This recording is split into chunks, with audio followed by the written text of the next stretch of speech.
This conference will now be recorded. Hello అండి, good morning and welcome back. So first thing అండి, నాకు internet నిన్నటి నుంచి డౌన్లో ఉంది యాక్చువల్గా. సో ఇంకా అప్ కాలేదు. సో కాబట్టి నేను జియో వాడుతున్నాను. జియో వాడి మన క్లాస్ తీసుకుంటాం అనమాట. సో కాబట్టి అప్ అండ్ డౌన్ అయ్యే ఛాన్స్ ఉంది మీకు. సో లైట్గా సో ఏమైనా వాయిస్ లాస్ ఏమన్నా వస్తుందో చూసుకోండి యాక్చువల్గా. సో ఉంటుంది అని చెప్తున్నాను. బట్ నార్మల్గా ఇప్పుడు దాకా అయితే పొద్దున్న క్లాస్ ఏమి ఇబ్బంది ఏం రాలేదు. Let's see. సరే. సో ఈ రోజు సెషన్‌లో మనం మాట్లాడాల్సింది మనకి స్పాట్ రిక్వెస్ట్‌లు అండి. ఇక్కడ మీరు చూసినట్టయితే కొంచెం 1 అవర్‌లో అవగొట్టడానికి ట్రై చేస్తాను. ఎందుకంటే మనకి క్లారిటీ లేకపోతే కష్టము. సో మనం ఏం చేద్దామంటే స్పాట్ రిక్వెస్ట్‌లు, సేవింగ్ ప్లాన్స్ ఇవి ఉంటాయన్నమాట. ఇవి మాట్లాడదాము. సో కుదిరితే మనం ఏం చేద్దామంటే యాక్చువల్‌గా ఒక ఏఎంఐ ఎలా క్రియేట్ చేయాలో మీకు చూపిస్తాను యాక్చువల్‌గా. ఒక ఏఎంఐని ఎలా క్రియేట్ చేయొచ్చు, అది ఈజీగా ఉంటుంది క్రియేట్ చేయడానికి. దానికోసం చూద్దాం. ఫస్ట్ ఇంపార్టెంట్ థింగ్ స్పాట్ రిక్వెస్ట్‌లండి. దీన్ని మనం ఏమంటామంటే స్పాట్ ఇన్స్టెన్సెస్ అని కూడా అంటాము. దీన్ని స్పాట్ ఇన్స్టెన్స్ అని కూడా అంటాం అనమాట. ఏంటి స్పాట్ ఇన్స్టెన్సెస్ అంటే, సింపుల్ గా చెప్పాలంటే మీకు ఏడబ్ల్యూఎస్ లో మీకు డేటా సెంటర్ లో వాళ్ళు ఏంటంటే మిగిలిపోయిన స్టోరేజ్ ఉంటుంది చూసారా, మిగిలిపోయిన EC2 పవర్ ఉంటుంది చూసారా, అది వాళ్ళు ఏం చేస్తారంటే తక్కువ ప్రైజింగ్ ఇస్తారండి. ఓకేనా, చాలా తక్కువ ప్రైజింగ్ మీకు ఇస్తారనమాట. అంటే ఏంటి, ఇప్పుడు ఫర్ ఎగ్జాంపుల్ నా ఉద్దేశం ఏంటంటే, ఇమాజిన్ మీకు ఒక అవైలబిలిటీ జోన్ తీసుకోండి. ఒక అవైలబిలిటీ జోన్‌లో మీకు 100%లో మేబీ మీరు రైట్ నౌ ఒక 70% యుటిలైజ్ అయిపోయిందనుకోండి. మీకు ఒక 70% యుటిలైజ్ అయిపోయిందనుకోండి. 30% ఉంటుంది గదా!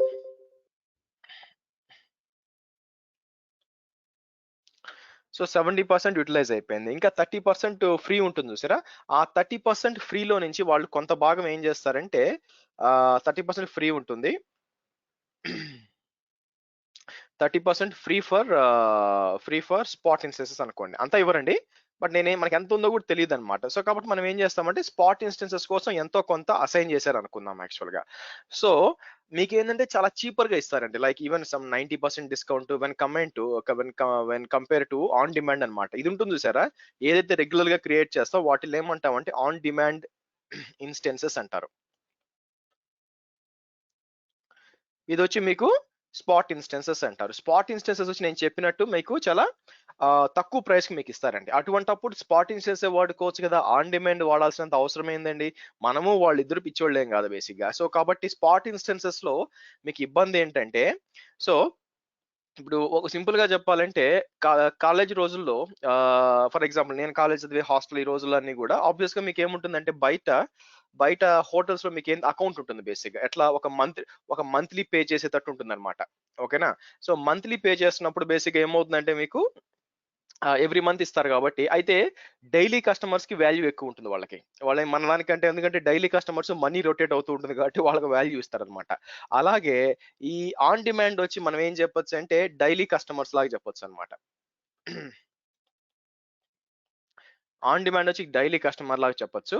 వీళ్ళొచ్చి ఏం చెప్పొచ్చంటే స్పాట్ ఇన్స్టెన్స్ వచ్చి మనకేం చెప్పొచ్చు, మంత్లీ అకౌంట్స్ లాగా చెప్పొచ్చు. అంటే మంత్లీ ఒకసారి మనీ ఇస్తారనమాట వీళ్ళు. అకౌంట్స్ పే చేస్తారు.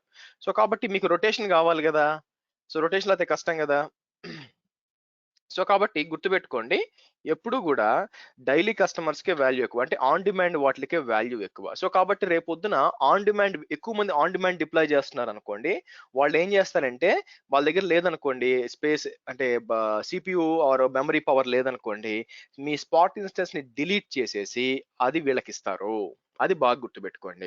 స్పాట్ ఇన్స్టెన్స్ ఎందుకు అన్ని చోట్ల వాడకూడదంటే స్పాట్ ఇన్స్టెన్సెస్ వాళ్ళు డిలీట్ చేస్తారు. ఇప్పుడు ఆన్ డిమాండ్‌లో రిక్వైర్మెంట్ ఎక్కువైపోయిందనుకోండి, మీకు స్పాట్ ఇన్స్టెన్స్ డిలీట్ చేసి వీళ్ళిస్తారు. ఆ డిలీట్ చేయడం కూడా మీకేదో ఒక గంట సేపు ముందు చెప్పడం అలా చెప్పరండి. ఓకే. కేవలం 2 నిమిషాల ముందు చెప్తారు. మీకు 2 నిమిషాల ముందు ఇదిగోండి డౌన్ అవుతుంది. మీకు మేము డిలీట్ చేస్తున్నాం అని చెప్పి మీకు వార్నింగ్ ఇచ్చేసి డిలీట్ చేస్తారు. వార్నింగ్ ఇవ్వడం అంటే మీకేదో ఒక మెయిల్ రావడమో లేకపోతే దాన్నేమంటారు, ఇట్లా ఉండదండి. మీకు ఏందంటే వాళ్ళు మీకు మెటా డేటాలో వస్తుందన్నమాట. ఆ మెటా డేటా ఏందో మాట్లాడదాం ఈ రోజు గూడా యాక్చువల్‌గా. ఓకే. డిస్కస్ చేసి చెప్తాను. ఓకే. సో, ఈ స్పాట్ ఇన్స్టెన్స్ ఎక్కువ వాడాలి. దీనికి వెళ్ళే ముందు స్పాట్ ఇన్స్టెన్స్ ఎక్కడ వాడతామంటే నార్మల్‌గా, ఓకే, వెబ్ సర్వర్స్ కోసం వాడతాం. ఎందుకు, వెబ్ సర్వర్స్‌లో వచ్చి మీకంతా స్టాటిక్ డేటా ఉంటుంది. హెచ్‌టీఎంఎల్ ఫైల్సే ఉంటాయన్నమాట. ఓకే. సో, నెక్స్ట్ అది గాకుండా మనకేమన్నా ఫర్ ఎగ్జాంపుల్ బ్యాచ్ జాబ్స్ చేయాలన్నా, ఏదైనా డేటాను ప్రాసెస్ చేయాలన్నా గూడా దాని కోసం వాడతామన్నమాట. సో, లైక్ బ్యాచ్ జాబ్స్ అంటాను. బ్యాచ్ జాబ్స్ అంటాను. లేదా థర్డ్ వచ్చి ఫర్ ఎగ్జాంపుల్ జంప్ సర్వర్స్ అంటాను. Jump servers or bash stations అంటాను. ఎక్కడ వాడకూడదు అంటే ఖచ్చితంగా వాడకూడదు అంటే మీకు జంప్స్ ఇది మీ spot instances never use it for databases. ఇది ఇంపార్టెంట్ అండి. డేటాబేసెస్ కి అసలు వాడకూడదు ఏది మీ స్పాట్ ఇన్స్టెన్సెస్. ఎందుకంటే మీకు పదే పదే డిలీట్ అయిపోతూ ఉంటాయి. సార్ నేను 2 మినిట్స్ లో బ్యాకప్ తీసుకుంటాను, 2 మినిట్స్ ఉంటది కదా అంటే అంత రిస్క్ అవసరమా అండి? డేటాబేస్ అనేది ఇట్స్ వెరీ క్రిటికల్ యాక్చువల్ గా. సో కాబట్టి 2 మినిట్స్ కంటే ఎక్కువ ఉంటే డేటా బ్యాకప్ తీయలేకపోతే బై ఎనీ ఛాన్స్ ఏదైనా ప్రాబ్లం వస్తే, అందుకని ఎక్కడైతే క్రిటికల్ డేటా ఉంటుందో, డేటా లాస్ కి మీరు వద్దనుకుంటున్నారో అక్కడ మీరు వాడకూడదు. స్పాట్ ఇన్స్టెన్సెస్ వాడకూడదు. స్పాట్ ఇన్స్టెన్స్‌లు ఎక్కడ ఉపయోగపడతాయి వెబ్ సర్వర్‌లకి, లేదా మీరేమైనా టెస్టింగ్ చేయాలా, డాకర్ టెస్టింగు, లేకపోతే నేను క్యూబర్నెటీస్ టెస్టింగ్ చేయాలా, దానికేందంటే పెద్ద మెషిన్‌లు కావాలా, అప్పుడు మీరు తీసుకోవచ్చనమాట. టెస్టింగ్స్ కోసం. అంటే డేటా పెద్ద పోయినా నష్టం లేదనుకున్నప్పుడు తీసుకొని వాడుకోవచ్చు. అంతే తాగే ప్రొడక్షన్ యూజ్ కేస్‌లో మీరు స్పాట్ ఇన్స్టెన్సెస్ ఎప్పుడు వాడతారంటే వెబ్ సర్వర్స్‌కి ఎక్కువ వాడతారండి. అదేంటంటే మీకు పోను తెలుస్తుంది. నేను ఆటో స్కేలింగ్ ఇవన్నీ చెప్పినప్పుడు తెలుస్తుంది. సో నేను ఇక్కడికొచ్చి ఈ మధ్య మార్చినట్టున్నారు వీళ్ళు. లుక్ కొంచెం చేంజ్ చేశారు. సరే ఇక్కడికొచ్చి నేను రిక్వెస్ట్ స్పాట్ ఇన్స్టెన్సెస్ అన్నాననుకోండి. మీకు different types of spot instance అండి. Load balancing, flexible, duration, defined duration ఇవన్నీ కొంచెం కన్‌ఫ్యూజన్ అనిపిస్తాయి. యాక్చువల్‌గా మీకు 3 రకాలున్నాయండి. మీకు 3 రకాలున్నాయి యాక్చువల్‌గా స్పాట్ ఇన్స్టెన్సెస్‌లో. అవేంటంటే ఫస్ట్‌ది ఏందంటే one time request. One time request అంటే ఏంటంటే నాకు స్పాట్ ఇన్స్టెన్స్ కావాలని మీరు అడుగుతారు, వాళ్ళు ఇస్తారు. That's it. అంతే అన్నమాట. ఇంకా ఏంటంటే మీరు ఇస్తారు, అది అయిపోతుంది. అది ఒకవేళ మీకు ఏమవుతుందంటే ఒకవేళ ఆన్ డిమాండ్ పెరిగినా కూడా, లేకపోతే కాస్ట్ ఉంటుందన్నమాట. కాస్ట్ పెరిగినా కూడా మీకేమవుద్దంటే వాళ్ళు 2 మినిట్స్ నోటీస్ ఇచ్చి 10 మినిట్స్ చేస్తారు. ఇది వచ్చి వన్ టైమ్ రిక్వెస్ట్. అది కాకుండా సెకండ్ టైప్ ఏంటంటే ఒకటండి, ఆన్ డిమాండ్‌తో పోలిస్తే దీన్ని ఎక్కువ వాడరు. అది మాత్రం గుర్తుపెట్టుకోండి. మీకు ఆన్ డిమాండ్‌తో పోలిస్తే స్పాట్ ఇన్స్టెన్స్ ఎక్కువ వాడరు. ఎందుకు వాడరు? నాకు ప్రతి 2 నిమిషాలకి లేదా 10 నిమిషాలకి అట్లా నాకు పోతూ ఉందనుకోండి, డిలీట్ అయిపోతూ ఉంటే నాకు అవసరమా అది? సో, కాబట్టి మీకు ఆన్ డిమాండ్‌కే వాల్యూ ఎక్కువ. అది బాగా నేర్చుకుంటే సరిపోతుంది. బట్ మీకు తెలియాలి స్పాట్ ఎలా పనిచేస్తుందో. వన్ టైమ్ రిక్వెస్ట్ అన్నమాట. సెకండ్‌ది ఏందంటే maintain the capacity.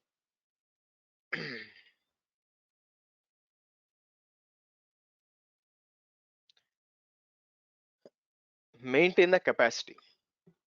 So, maintain the capacity అని ఇచ్చాననుకోండి. అంటే అర్థం ఏంటంటే, నాకు ఫర్ ఎగ్జాంపుల్ ఒక 20 సీపీయూ కావాలా, 40 జీబీ ర్యామ్ కావాలా అనుకున్నారనుకోండి. ఓకే. మీకేం చేస్తుందంటే మీకు ఆ కెపాసిటీ ఇస్తుందన్నమాట. లైక్ ఒక 4 సర్వర్‌లు తీసుకొని మీకిస్తుంది. అయితే ఆన్ డిమాండ్‌లో రిక్వైర్మెంట్ పెరిగిందనుకోండి. సో, ఇప్పుడేం చేస్తుంది మీకు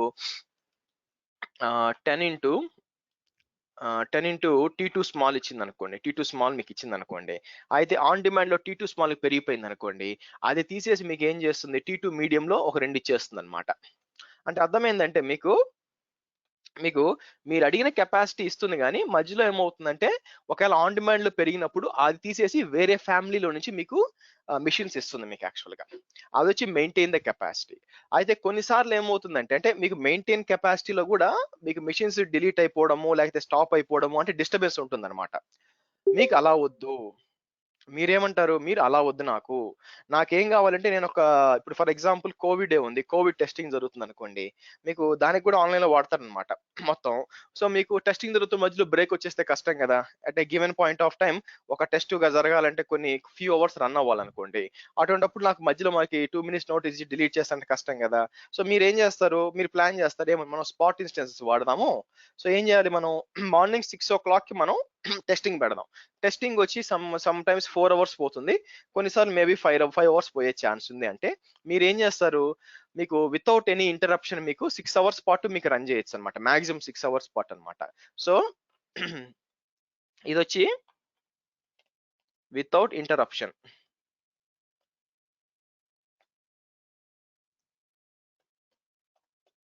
రన్ వితౌట్ ఇంటరప్షన్ అండి యాక్చువల్‌గా బేసిక్‌గా. అంటే ఏందంటే మీకు అది ఇక్కడ ఉంటుంది చూడండి. ఇక్కడికొచ్చాననుకోండి డిఫైన్డ్ డ్యూరేషన్ వర్క్ లోడ్స్ అని ఉంటుందన్నమాట. మీకు మాక్సిమం ఎంత వరకు అంటే 6 అవర్స్ ఇచ్చుకోవచ్చనమాట. అంటే ఏంటి 6 అవర్స్ పాటు డిలీట్ చేయరు. మీకు ఆన్ డిమాండ్ ప్రైజింగ్ వచ్చినా, ఏదొచ్చినా గూడా మీకు 6 అవర్స్ పాటు మీకు డిలీట్ చేయరు యాక్చువల్‌గా. ఇలా వాడుకోవచ్చనమాట. సో, కాబట్టి మీకిక్కడ one time request, maintain the capacity and run without interruption actual గా. సో కాబట్టి దీంట్లో మీ అప్లికేషన్ ఏది కావాలో అది చూస్ చేసుకోవచ్చు. మోస్ట్ ప్రాబ్లీ చాలా మంది సెకండ్ చూస్ చేసుకుంటారండి. మీరు టెస్టింగ్ చేసేటప్పుడు ఫర్ ఎగ్జాంపుల్ నేను రేపొద్దున మీకు ఏదైనా ఒక పెద్ద డేటాబేస్ ఏదైనా డిప్లాయ్ చేయాలనుకుంటున్నారు, లేదా best Kubernetes or Docker test చేయాలనుకుంటున్నారు, దానికి వచ్చి పెద్ద మెషిన్ కావాలి, 16 GB మెషిన్ కావాలా, మీరు ఏం చేయొచ్చు, వన్ టైం రిక్వెస్ట్ పెట్టి చీపర్ గా తీసుకొని టెస్టింగ్ చేసుకోవచ్చు. అయిపోయినాక డిలీట్ చేసేసి అయిపోద్ది. మీకేంది 90% డిస్కౌంట్ బిల్లింగ్ మీకు దాని ఏమంటారు చార్జెస్ తక్కువ ఉంటాయి అనమాట. సో ఇక్కడికి వచ్చి మీరు ఏంటంటే ఇక్కడ ప్రైసింగ్ ఉంటుందండి. యాక్చువల్ గా మీరు ఏం చేయాల్సి వస్తుందంటే, నేను ఫస్ట్ ఆఫ్ ఆల్ నేను ఏం చేస్తాను, ఇదేంటంటే వాళ్ళు ముందే automatic load balancing work loads అని పెట్టాను అనుకోండి, కింద ఆటోమేటిక్ వాళ్ళు సెలెక్ట్ చేస్తారు. బేసిక్ ఏది మేలు ఏంటి అని సెలెక్ట్ చేస్తారు. మీకు అదేం లేదు, మీరు కావాలంటే మీరే చూస్ చేసుకోవచ్చు. నేను కిందకు వచ్చి ఏం చేస్తాను,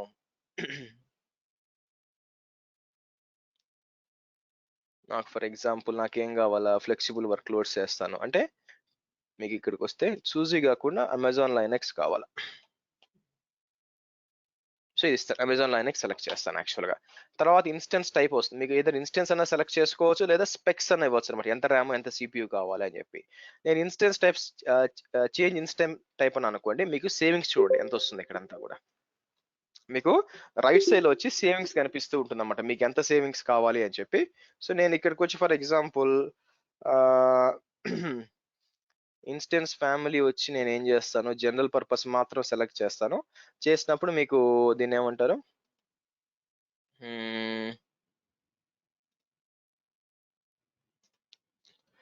ఓకే ఇలా ఇద్దాము.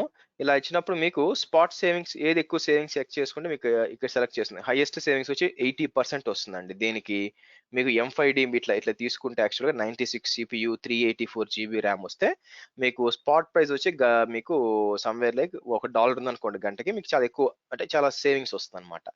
మనకు కావాలనుకుంటే మీకు కిందకి రావచ్చు. ఫర్ ఎగ్జాంపుల్ మీరు T2 ఉన్నాయనుకోండి, మీరు చూసారంటే T2 మైక్రో ఉంది అనుకోండి, మామూలుగా అయితే మీకు 0.1 ఉంటుంది, ఇప్పుడు చూడండి 0.0035 అండి. చూసారా 0.0035 అనమాట. మీకు సమ్వేర్ లైక్ 70% డిస్కౌంట్ తో మీకు వస్తుంది అనమాట. ఇలా మీరు చూస్ చేసుకోవచ్చు, మీకు ఏ టైప్ ఆఫ్ కావాలా, ఎన్ని కావాలని మీరు చూస్ చేసుకోవచ్చు. సో నేను ఏం చేస్తాను, ఇక్కడికి వచ్చి ఇది సెలెక్ట్ చేస్తాను, T2 మైక్రో సెలెక్ట్ చేస్తాను. T2 మైక్రో సెలెక్ట్ చేసి నెక్స్ట్ ఏం చేస్తాను, నెక్స్ట్ మీరు దాన్ని కూడా మామూలు ఏ VPC కావాలా ఏంటి కదా అన్ని. సో గ్రీన్ VPC ఇస్తాను. ఇదంతా కాంప్లికేటెడ్ టాపిక్ కాదండి, ఈజీ టాపిక్ యాక్చువల్ గా. సో ఇది సెలెక్ట్ చేసుకుంటాం, కిందకు వస్తాం, ఏ కీ పేరు కావాలి. ఓకే అడిషనల్ ఇన్ఫర్మేషన్ ఏముంది ఇక్కడ, మానిటరింగ్ అనేబుల్ అంటే చేయొచ్చు. తర్వాత వచ్చి మన ఇది రిమైనింగ్ అని మీకు తెలిసినాయి యాక్చువల్ గా. యూజర్ డేటా ఉంది, యూజర్ డేటా ఏముంది, నేను ఇక్కడికి వచ్చి కావాలనుకుంటే bin bash m update -y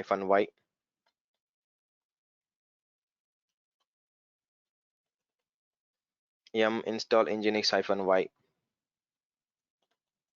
service nginx start.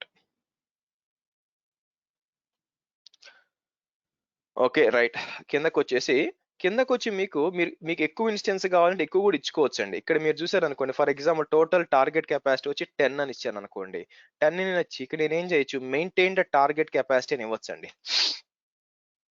Maintain the target capacity అంటే ఏం చేస్తుందంటే అర్థం ఏంటంటే, ఎట్టి పరిస్థితుల్లో మీరు 10 అడిగారు కాబట్టి 10 ఇన్స్టెన్సెస్ నేను ఎట్లయినా సరే రన్ చేసి ఇస్తాను మీకు. ఓకే, ఒకవేళ డిలీట్ చేయాల్సి వచ్చినప్పుడు అంటే మీకు టెర్మినేట్ చేసినప్పుడు నేను ఏం చేయాలా, స్టాప్ చేయాలా, హైబర్నేట్ ఇంతకుముందు ఈ ఆప్షన్ ఉండేది కాదండి. ఇంతకుముందు ఏముండేదంటే, మీకు ఒకవేళ ఆన్ డిమాండ్ రైజ్ అయిపోయింది అనుకోండి, మీ స్పాట్ ఇన్స్టెన్స్ టెర్మినేట్ చేసి వదలబడేస్తుంది అనమాట. కానీ ఇప్పుడు ఏంటంటే మీకు డేటాస్ ఉండాలి అనుకున్నప్పుడు స్టాప్ చేసుకోవచ్చు. ఇక్కడ మీరు నాకు వద్దు టెర్మినేట్ వద్దు, నాకు స్టాప్ చేసే సరిపోద్దు అంటే స్టాప్ చేస్తారు. ఆబ్వియస్ గా మీకు కొంచెం ఎక్కువ మెషిన్ డిప్లాయ్ అయిపోయినాయి అనుకోండి, ఎక్కువ స్టాప్ అయిపోతాయి అనమాట. సో ఇక్కడ కొంచెం జాగ్రత్తగా ఉండాలి. సో మీరు ఏం చేస్తారు, ఓకే నాకు ఒకవేళ ఆన్ డిమాండ్ పెరిగింది అనుకోండి, టెర్మినేట్ చేసిన ఇబ్బంది లేదని టెర్మినేట్ చేస్తుంది అనమాట. కిందకు వస్తే చూడండి, ఈ ఫ్యామిలీలోంచి ఇస్తుంది. మీరు ఏం చేశారు, నాకు T2 మైక్రో వచ్చి 10 కావాలని అడిగారు. T2 మైక్రో వచ్చి నాకు 10 కావాలని మీరు అడిగారు యాక్చువల్ గా. సో ఇంకోటి ఏం చేశారు, మెయింటైన్ ద కెపాసిటీ అన్నారు. అప్పుడు ఏమవుతుంది, ఇక్కడ మీరు చూసినట్లయితే ఇప్పుడు T2 మైక్రో నుంచి ఇవ్వడానికి ట్రై చేస్తుంది. ఒకవేళ ఇక్కడ లేదనుకోండి, ఈ ఫ్యామిలీలోంచి తీసుకొని మీకు ఇస్తుంది అనమాట. అంటే దాని ఉద్దేశం ఏంటంటే, AWSది మీరు 10 అడిగారు, 10 T2 మైక్రో అంటే 20 CPU తర్వాత 20 GB ర్యామ్. అది నేను ఎలా ఇస్తాననేది మీకు అనవసరం, నేను ఇస్తాను. ఓకే, నేను ఇస్తాను మీకు. సో అది డిఫరెంట్ ఫ్యామిలీలో ఇస్తున్నానా, T2 మైక్రో నుంచి చేస్తే అది అనవసరం మీకు. నేను మీకు అడిగింది మీకు ఇస్తాను. సో ఎట్టి పరిస్థితుల్లో మీకు ఇచ్చి మీరు అడిగిన కెపాసిటీ మెయింటైన్ చేస్తాను నేను చెప్తుందన్నమాట యాక్చువల్‌గా. సో ఈ విధంగా చూస్ చేసుకోవచ్చు. మీరు ఈ అప్లై రికమెండేషన్ అన్నారనుకోండి. సో ఇదేం చేస్తుందంటే Amazon is to request your target capacity from these instance types. The more instance types that you specify the better chances you have target capacity full. అంటే ఎక్కువ ఉంటే ఎక్కువ మీకు కుదురుతుందన్నమాట కంపల్సరీగా. ఓకే. నేను పైకెళ్తానండి. చాలా సార్లు పొరపాటున ఇచ్చేసాను. ఒకటి సరిపోతుంది. ఓకే. సో ఇదొచ్చి మీకు మెయింటైన్ ద టార్గెట్ కాస్ట్ అని ఉంటుంది ఇక్కడ. ఇది కూడా చెప్పొచ్చనమాట. Can you set the maximum cost వచ్చి ఫర్ ఎగ్జాంపుల్ 0.0040 అంటాను యాక్చువల్. అంతకంటే ఎక్కువ అంటే ప్రస్తుతం స్పాట్ ప్రైస్ వచ్చి 0.0035 అండి. ఇందాక మనం చూసినట్లు. సో మాక్సిమం 40 దాకా పోవాలి. అంతకు మించి పోకూడదని చెప్పేస్తున్నాను. అప్పుడు మీకు ఎక్కువైపోతే మళ్ళీ మీకు ప్రాబ్లం కదా అందుకని. సో కిందకొచ్చి మనం ఏం చేద్దాం, ఫ్లీట్ స్ట్రెంత్ స్ట్రాంగ్ అంటే సో మీకు ఎనఫ్ ఉన్నాయి, అన్ని ఉన్నాయి అని చెప్తుంది అనమాట. సో నెక్స్ట్ ఏం చేస్తాను, కిందకొచ్చి మీకు లాంచ్ అంటాను. నేను లాంచ్ ఇచ్చినప్పుడు అది ఏం చేస్తుందంటే నేను చెప్పిన సెట్టింగ్స్ అన్నమాట. ఓకే, ఇతను వచ్చి తనకు ఒక T2 మైక్రో ఇన్స్టెన్స్ కావాలా, మాక్సిమం వచ్చి 40% దాకా పే చేస్తారంటున్నాడు అని చెప్పి మీరు చెక్ చేసుకుంటుంది అనమాట. చెక్ చేసుకొని దానికి ఓకే అనుకుంటే మనకేంటంటే ఒక మిషన్ మనకి ఇచ్చేస్తుంది. ఇన్స్టెన్స్ టైప్స్ T2 మైక్రో కానీ T3 మైక్రో నుంచి కానీ తీసుకొని మనకి ఇచ్చేస్తుంది అనమాట. యాక్టివ్కి వచ్చింది. ఓకే, దీని లోపలికి వెళ్ళాను అనుకోండి, మీకు ఆన్ డిమాండ్ యాక్టివ్ అని వస్తుంది అనమాట. సో 0016 T2 మైక్రో వెయిట్ ఇవన్నీ ఉన్నాయి యాక్చువల్గా. బట్ పెండింగ్ ఫుల్ఫిల్మెంట్ వచ్చింది కదా, నాకేం కావాలంటే ఎట్టి పరిస్థితుల్లో అయినా కూడా ఒక మిషన్ డిప్లాయ్ అవ్వాలి యాక్చువల్గా.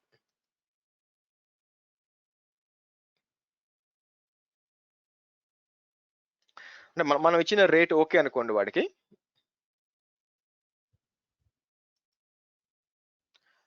సో ఇదేమంటుంది యాక్చువల్గా, ఇన్స్టెన్స్ టైప్స్ టెర్మినేట్.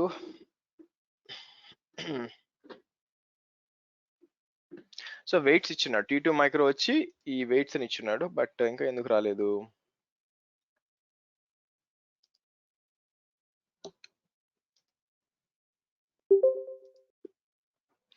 నేను మాక్సిమం ప్రైస్ వచ్చి 0.046 పెట్టున్నాను.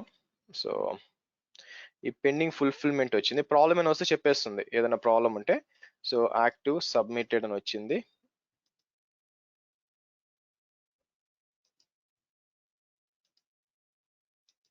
రావాలండి.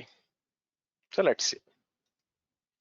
ఒకవేళ ఏదైనా ప్రాబ్లం వచ్చి ఎర్రర్ వచ్చింది అనుకోని చూపించేస్తుంది. ఒకవేళ మీరు ఇచ్చిన మా అమౌంట్ సరిపోదు నాకు ఏదైనా ఉంటే మీకు చెప్పాలి యాక్చువల్గా. 32 33 స్టేటస్ యాక్టివ్.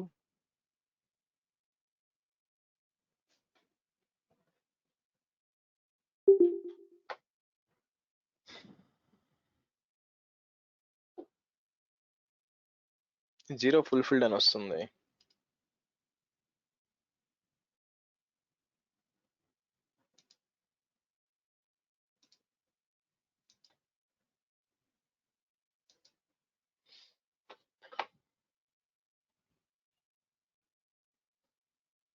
సో ఇక్కడ వెయిట్స్ చూస్తే అన్ని కూడా హైయెస్ట్ వెయిట్స్ ఉన్నాయి యాక్చువల్లీ, ఎక్కువ ఉండడానికి. బట్ మనకి ఎర్రర్ ఇవ్వాలండి. ఒకవేళ నేను ఫిల్ చేయలేను అనుకుంటే, అది నాకు వర్కౌట్ కాదు అనుకుంటే ఇక్కడ ఎర్రర్ ఇవ్వాలన్నమాట. సో ఇది చెక్ చేసుకుంటుంది, చెక్ చేసుకొని యాక్టివ్ వచ్చింది యాక్చువల్గా. ఓకే, సో పెండింగ్ వచ్చింది.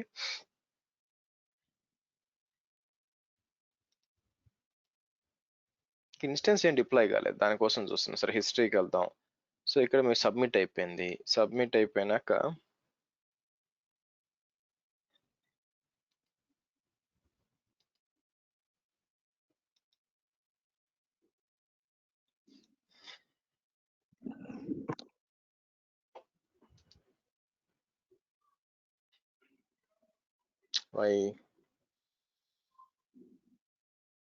మ్యూట్ చేయండి.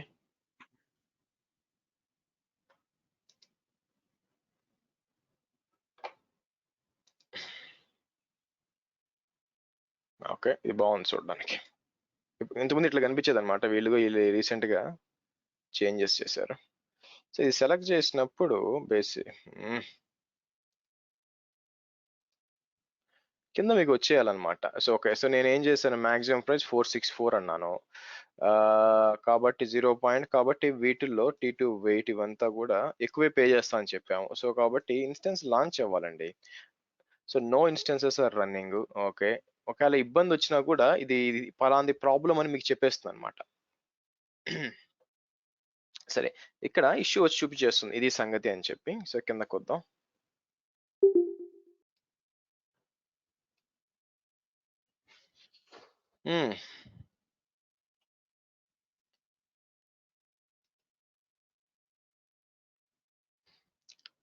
So history save up to 45 minutes.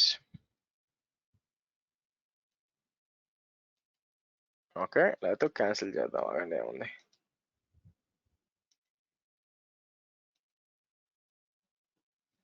So మళ్ళీ రిక్వెస్ట్ స్పాట్ ఇన్స్టెన్స్ అంటాను.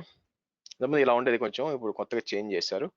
సరే, నేనేం చేస్తాను, మళ్ళీ ఇక్కడికి పోయి చేంజ్ ఇన్స్టెన్స్ టైప్ అన్నాం. చేంజ్ ఇన్స్టెన్స్ టైప్ అని చెప్పి నేను ఏం చేస్తాను, జనరల్ పర్పస్ తీసుకొని ఇక్కడికి వచ్చి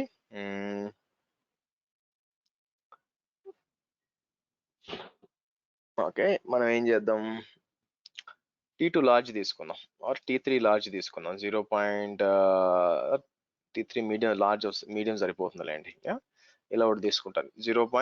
సో మీరు చూస్తే 0.0125 అండి.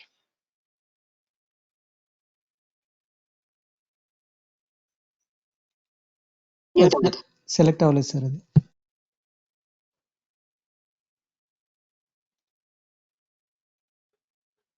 రైట్. సో ఇక్కడికి వచ్చి మనం ఏం చేయాలి, మన విపిసి సెలెక్ట్ చేసుకుందాం, గ్రీన్ విపిసి. అయితే ఇమేజ్ సెలెక్ట్ చేయాలా మీరు. సో నేను ఏం చేస్తాను, మన ఇమేజ్ ఎక్కడ ఉంది, ఇక్కడ ఏఎంఐ ఇక్కడ ఉంది కదా, ఏఎంఐ తీసేసి అమెజాన్ ఇమేజ్ సెలెక్ట్ చేసుకుందాం ఇక్కడ. తర్వాత వచ్చి ఇక్కడికి వచ్చి ఇది సెలెక్ట్ చేసి ఇది 1 సెలెక్ట్ చేస్తాము. కీ పేరు వచ్చి ఈ విధంగా ఉంటుంది. నా టార్గెట్ కెపాసిటీ ఎన్ని కావాలి ఇవ్వచ్చు. సో ఇక్కడికి వచ్చి ఏం చేస్తాంటే set a maximum hourly cost limit for overall spot usage for this might limit your ability to achieve an optional. So నేను మెయింటైన్, ఇది అవసరం ఒకటే గంట అవసరం, మెయింటైన్ టార్గెట్ కెపాసిటీ ఏమని చెప్పండి, అవసరం లేదు. కింద ఇంకోటి కూడా ఇవ్వచ్చు అండి. యాక్చువల్ గా ఇక్కడ అప్లై డిఫాల్ట్ తీసేసి నేను తప్పించి ఇక్కడ ఇవ్వచ్చు అనమాట. సెట్ యువర్ మాక్సిమం ప్రైస్, ఇది ఇక్కడ ఇవ్వచ్చు అనమాట. సో ఇదేమంటున్నాడు, నార్మల్ ఈ ప్రైస్ ఎక్కడ వస్తుందంటే యాక్చువల్ గా మీకు ఇది ఆన్ డిమాండ్ ప్రైస్ ఇక్కడ కనిపిస్తుంది. ఇక్కడ ప్రైసింగ్ హిస్టరీ నొక్కారు అనుకోండి, మీకు తెలుస్తుంది ఎక్కడెక్కడ వాడడం. చూస్తే మాక్సిమం వచ్చి 0.0125 కదా, నేను ఏం చేస్తాను 0.0130 అని ఇస్తాను యాక్చువల్ గా. మరి ఇప్పుడు 416 అంటే అది ఆన్ డిమాండ్ ప్రైస్ అనమాట, అందుకని. ఓకే, సో ఇక్కడికి వచ్చి మనం లాంచ్ ఇన్స్టెన్స్ అన్నాం.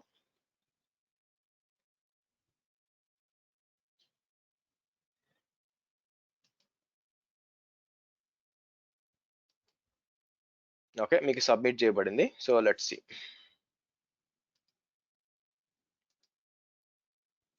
ఓకే, పెండింగ్ ఫుల్ఫిల్మెంట్కి వచ్చింది. మీకు ఫుల్ఫిల్ అయిపోయిందండి. మీరు చూసారా పైన వచ్చేసి చూడండి, మెషిన్ డిప్లాయ్ అయిపోతుంది నాకు తెలిసి. ఇక్కడికి వచ్చాను అనుకోండి. ఓకే, సో ఇక్కడికి వచ్చి నేను ఏం చేస్తాను అంటే రన్నింగ్ అంటాను. మీకు చూస్తే కింద మెషిన్ క్రియేట్ అయింది చూడండి. ఇది ఎందుకు పదే పదే వస్తుంది, తీసేసినా కూడా. నేను మానిటరింగ్ వచ్చి హైడ్ కాలం, హైడ్ కాలం, హైడ్ కాలం. ఓకే, సో మీరు చూస్తే డిప్లాయ్ అయిపోయింది చూడండి. యాక్చువల్గా మీరు పలానా సర్వర్ స్పాట్ సర్వర్ అని మీకు ఎలా తెలుస్తుంది, రెగ్యులర్ సర్వర్ మీద రైట్ క్లిక్ కొట్టారు అనుకోండి, ఇన్స్టెంట్ స్టేట్కి వస్తే మీకు స్టాప్ అనే ఆప్షన్ ఉందా. ఇక్కడికి వచ్చి మళ్ళీ ఇన్స్టెంట్ స్టేట్కి వస్తే మీకు దీని ఏమంటారు, దీనికి కూడా ఇచ్చాడు. ఇది ఎప్పటి నుంచి యాక్చువల్ స్టాప్ ఉండకూడదండి. ఒక్క నిమిషం ఆగండి. మధ్య చాలా మార్పులు చేర్పులు చేసినట్టున్నారు స్పాట్ ఇన్స్టెన్స్ లో. కిందకు వస్తే ఇక్కడ లైఫ్ చూడండి, లైఫ్ సైకిల్ స్పాట్ అని ఉందా, లైఫ్ సైకిల్ స్పాట్ అని ఉంటుంది. వేరే రెగ్యులర్ విఎంకి వచ్చి మీకు ఏమి ఉండదు అనమాట, మీకు లైక్ నార్మల్ ఏదో ఉండాలి యాక్చువల్ గా. సో ఇక్కడికి వస్తే మీకు లైఫ్ సైకిల్ ఏది, లైఫ్ సైకిల్ చూడండి నార్మల్ అని ఉంది. ఇంతకుముందు ఏమైందంటే ఇప్పుడు స్పాట్ ఇన్స్టెన్స్ ని మీరు ఏం చేయొచ్చు అంటే ఇన్స్టెన్స్ స్టేట్కి వెళ్ళారు అనుకోండి, మీకు బేసిక్ గా స్టాప్ అనే ఆప్షన్ ఉండదు అనమాట, ఉండేది కాదు. ఓకే, ఈ మధ్య రీసెంట్ గా ఇచ్చినట్టున్నారు యాక్చువల్ గా. ఇంతకుముందు ఉండేది కాదనమాట. ఏమవుతుందంటే స్పాట్ ఇన్స్టెన్స్ అంటే వన్ టైం యాక్టివిటీ కదా, సో కాబట్టి మీరు ఎంత కావాలో చెప్తారు కదా, సో స్టాప్ చేసే ఛాన్స్ లేదనమాట. లుక్స్ లైక్ మీరు స్టాప్ చేయడానికి కూడా అవకాశం ఉంది యాక్చువల్ గా. ఇంతకుముందు లేదండి, ఐఎమ్ షూర్ అబౌట్ దట్.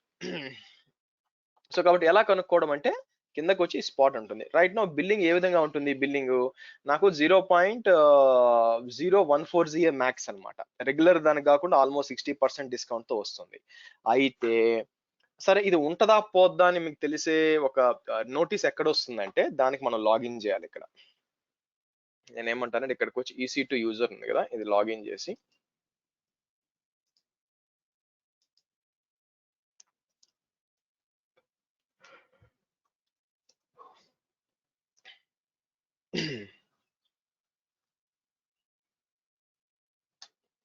నా మెటా డేటా అంటే ఏంటండి? మెటా డేటా అంటే మీకు నేనేం చేస్తాను, EC2 హైఫన్ ఇట్లా టైప్ చేస్తే మీకు EC2 హైఫన్ మెటా డేటా అని చెప్తే ఈ సర్వర్ కి సంబంధించిన ఇన్ఫర్మేషన్ మొత్తం మీకు ఇక్కడ ప్రింట్ అవుతుంది.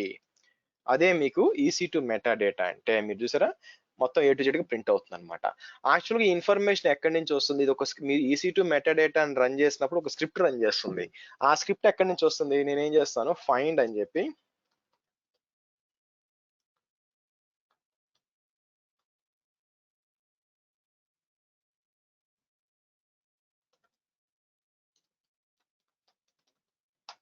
ఇలా ఇచ్చాను అనుకోండి, ఎక్కడుంది మీకు ఓపీటీ ఇక్కడ ఉందన్నమాట స్క్రిప్ట్. యాక్చువల్గా మీరు చూసినట్లయితే స్క్రిప్ట్ ఇది ఒక షెల్ స్క్రిప్ట్ ఇక్కడ ఉంటుంది. అది ఓపెన్ చేశాను అనుకోండి, సో ఇదంతా ఎగ్జిక్యూట్ అవుతుందండి. మీరు EC2 మెటా డేటా రన్ చేసినప్పుడు ఏం జరుగుతుందంటే మీకు ఇదంతా రన్ అవుతుంది అనమాట యాక్చువల్గా. ఓకే, సో ఇప్పుడు ఏమవుతుంది యాక్చువల్గా మీకు, సో ఈ స్విచెస్ అన్ని ఉన్నాయి. ఆ తర్వాత ఏమవుతుందంటే మీకు కర్ల్ అనే కమాండ్ వాడతారు చూడండి ఇక్కడ, ఇదన్నమాట నేను చెప్తుంది. కర్ల్ అని చెప్పి ఇట్లా వచ్చి మీకు ఇన్ఫర్మేషన్ అంతా బయటికి లాక్కొస్తారు అనమాట యాక్చువల్గా. సో యాక్చువల్గా మీకు EC2 మెటా డేటా అని టైప్ చేస్తే ఒక స్క్రిప్ట్ ఎగ్జిక్యూట్ అవుతుంది. బట్ అది ఎక్కడి నుంచి తెస్తుందంటే మీకు ప్రతి ఒక్క EC2 సర్వర్ లో మీరు ఏం చేయొచ్చు అంటే CURL అంటే చెక్ URL HTTP 169.254.169.254 అని టైప్ చేసి లేటెస్ట్ ఇచ్చి మెటా డేటా అని ఇస్తే మీకు ఇవన్నీ ఇన్ఫర్మేషన్ వస్తుంది చూడండి. మీకు ఇన్ఫర్మేషన్ మేడం ఈ సిస్టమ్ గురించి ఏ information EC2 meta data type చేసిన వచ్చిన ప్రతి ఒక్క ఇన్ఫర్మేషన్ మీకు ఏం చేస్తుంది, మీకు ఇక్కడ కనిపిస్తుంది అనమాట. సో అంటే ఏంటి, ఫర్ ఎగ్జాంపుల్ ఈ సిస్టమ్ యొక్క పబ్లిక్ IP నాకు కావాలనుకోండి, మీరు EC2 మెటా డేటా టైప్ చేస్తే ఏమొస్తుందంటే స్ట్రైట్ గా ఇక్కడ వచ్చేస్తుంది పబ్లిక్ IPv4 అని చెప్పి ఇలా వచ్చేస్తుంది. సో యాక్చువల్గా మనం ఇట్లా కూడా కనుక్కోవచ్చు, పబ్లిక్ IPv4 అని ఇచ్చి నేను ఇలా ఇచ్చాను అనుకోండి, ఇలా కూడా వస్తుంది అనమాట. సో ఆ EC2 మెటా డేటా స్క్రిప్ట్ ఏంటంటే సింపుల్ గా ఫైండ్ అవుట్ చేయడానికి యాక్చువల్ గా మనం ఏంటంటే ఇన్ఫర్మేషన్ ఇక్కడ నుంచి బయటికి లాగొచ్చు అనమాట. ఓకే, కర్ల్ అని చెప్పి, ఎందుకంటే మీకు షెల్ స్క్రిప్టింగ్ ఉన్నా కూడా చాలా ఉపయోగపడుతుంది యాక్చువల్ గా. ఇది ఇప్పుడు దీన్ని నేను కావాలంటే దీన్ని తీసుకెళ్ళి ఒక వేరియబుల్ కి అసైన్ చేయొచ్చు. అంటే ఎలాగంటే okay, PIP is equal to అని చెప్పి నేను ఏం చేయొచ్చు అంటే PIP ఈజ్ ఈక్వల్ టు అని చెప్పి ఇలా ఇలా ఓపెన్ చేసి కర్ల్ హైఫన్ SL అని ఇచ్చి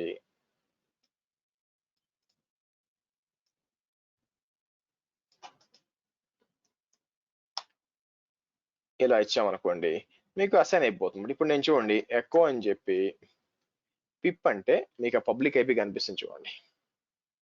ఎకో పిప్ అంటే మీకు ఆ పబ్లిక్ IP కనిపిస్తుంది. అలాగే మీకు దాన్ని ఏమంటారు, మీకు దీని ఇన్స్టెన్స్ ID కూడా కావాలనుకోండి యాక్చువల్గా,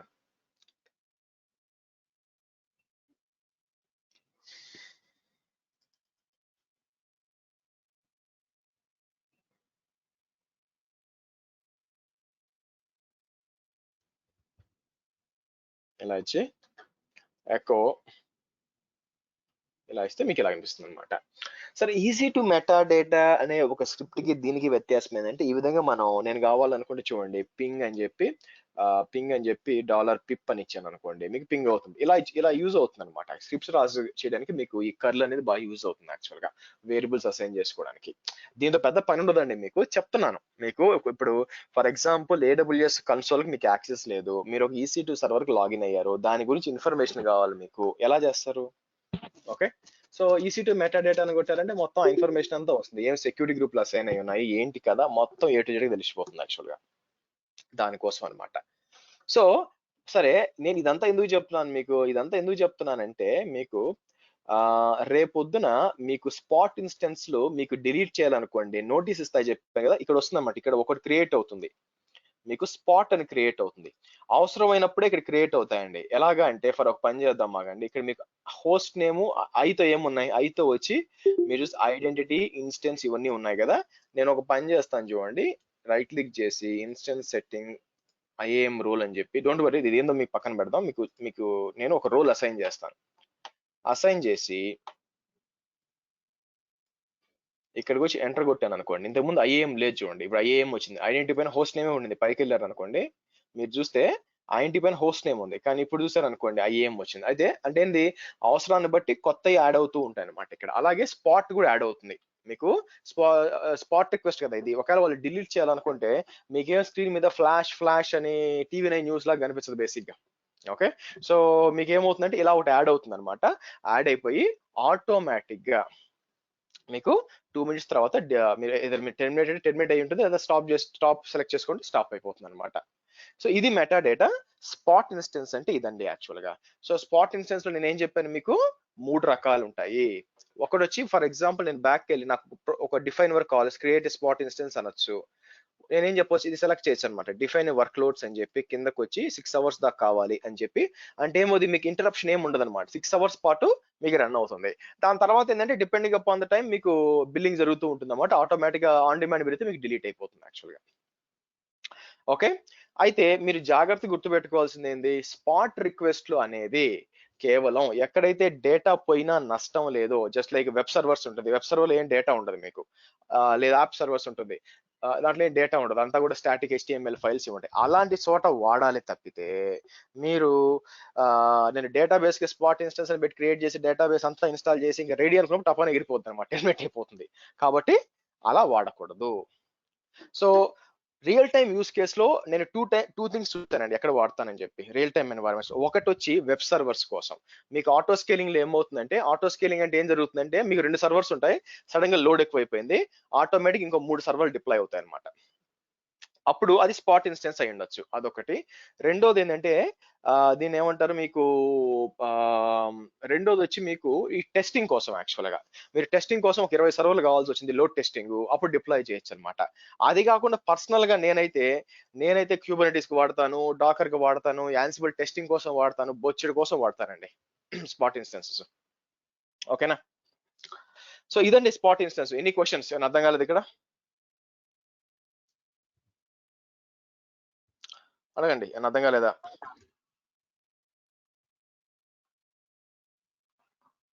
అది కమాండ్ లైన్ మీద స్పాట్ అని వస్తుంది అన్నారు కదండి, డిలీట్ చేసేసే ముందు. బట్ అంటే రియల్ టైం మనం ఆల్ ది టైం అది మానిటర్ చేస్తూ ఉండం కదా. సో ఇది అందుకే చెప్తుంది మీరు దాంట్లో డేటా పెట్టొద్దు. ఇప్పుడు మీరు ఎందుకు మానిటర్ చేయాలి? ఫస్ట్ ఆఫ్ ఆల్ మీరు if you're concern about data మీరు మానిటర్ చేయాలి కదా. మీరు దాంట్లో డేటా లేనప్పుడు ఉంటే ఏంటి, పోతే ఏంటి యాక్చువల్ గా. సో కాబట్టి మీరు ఏది కూడా డేటా అనేది ఇంపార్టెన్స్ ఉంటుందని దాన్ని పెట్టకూడదండి. ఓన్లీ వెబ్ సర్వర్స్ మీ టెస్టింగ్ కోసం దానికోసం పెట్టుకోవాలంతే. Questions? Sir spot instance real time ఎక్కడెక్కడ యూజ్ చేస్తాం సార్ ఇది? ఇప్పుడు దాకా ఏందండి రామాయణం చెప్పింది, నేను ఇప్పుడే కదా చెప్పాను ఎక్కడ వాడతామని. సో మీరు వెబ్ సర్వర్ల కోసం వాడుకోవచ్చు, లేదా టెస్టింగ్ కోసం వాడతారు. అదే మీరు పర్సనల్ గా వాడాలంటే క్యూబర్నెటీస్ క్లస్టర్స్ కోసం వాడుకోవచ్చు. So most probably web servers కోసం వాడతారండి. ఓకేనా, ఆర్ అప్లికేషన్ సర్వర్స్ కోసం. సార్ ఇది యాక్చువల్ అమౌంట్ కన్నా కొంచెం తక్కువ అమౌంట్ పడుతుంది సార్ దీనివల్ల? ఇది పెద్ద యూస్ కదా సార్? చాలా తక్కువ అమౌంట్ పడుతుందండి, అబోవ్ 50% వస్తుంది. కానీ ప్రాబ్లం అది కాదు కదా. సో దాని ఏమంటారు, మీకు డేటా అనేది ఉండాలి కదా. ఇప్పుడు మాటికి మీకు డిలీట్ అయిపోతున్నాయి, క్రియేట్ అవుతుంది, తలకాయ నొప్పి కదా. కాబట్టి మీరు వాడుకోవచ్చు. ఓకే, ఎప్పుడు వాడుకోవచ్చు? డెవలప్మెంట్ జరుగుతుంది, డెవలప్మెంట్ జరిగేటప్పుడు ఏదో ప్రోడక్ట్ డెవలప్మెంట్ జరుగుతుంది, జావా అప్లికేషన్ డెవలప్మెంట్ జరుగుతుంది. సో దాని అప్లికేషన్ అంతా డిప్లాయ్ చేయాలంటే నాకు 2 డేటాబేస్లు కావాలి, ఆ తర్వాత అప్లికేషన్ సర్వర్లకు 4 కావాలి, వెబ్ సర్వర్లు 4 కావాలి. ఇలా ఎక్కువ ఉన్నప్పుడు అది పోయినా నష్టం లేదు, టెస్టింగ్ ఎన్వైరన్మెంట్ కదా, పోయినా నష్టం లేదు. అటువంటిప్పుడు మీరు స్పాట్ వాడుకోవచ్చు. ప్రొడక్షన్ సిస్టమ్స్ లో ఒక వెబ్ సర్వర్లు తప్పితే ఎక్కడ కూడా స్పాట్లు వాడరండి.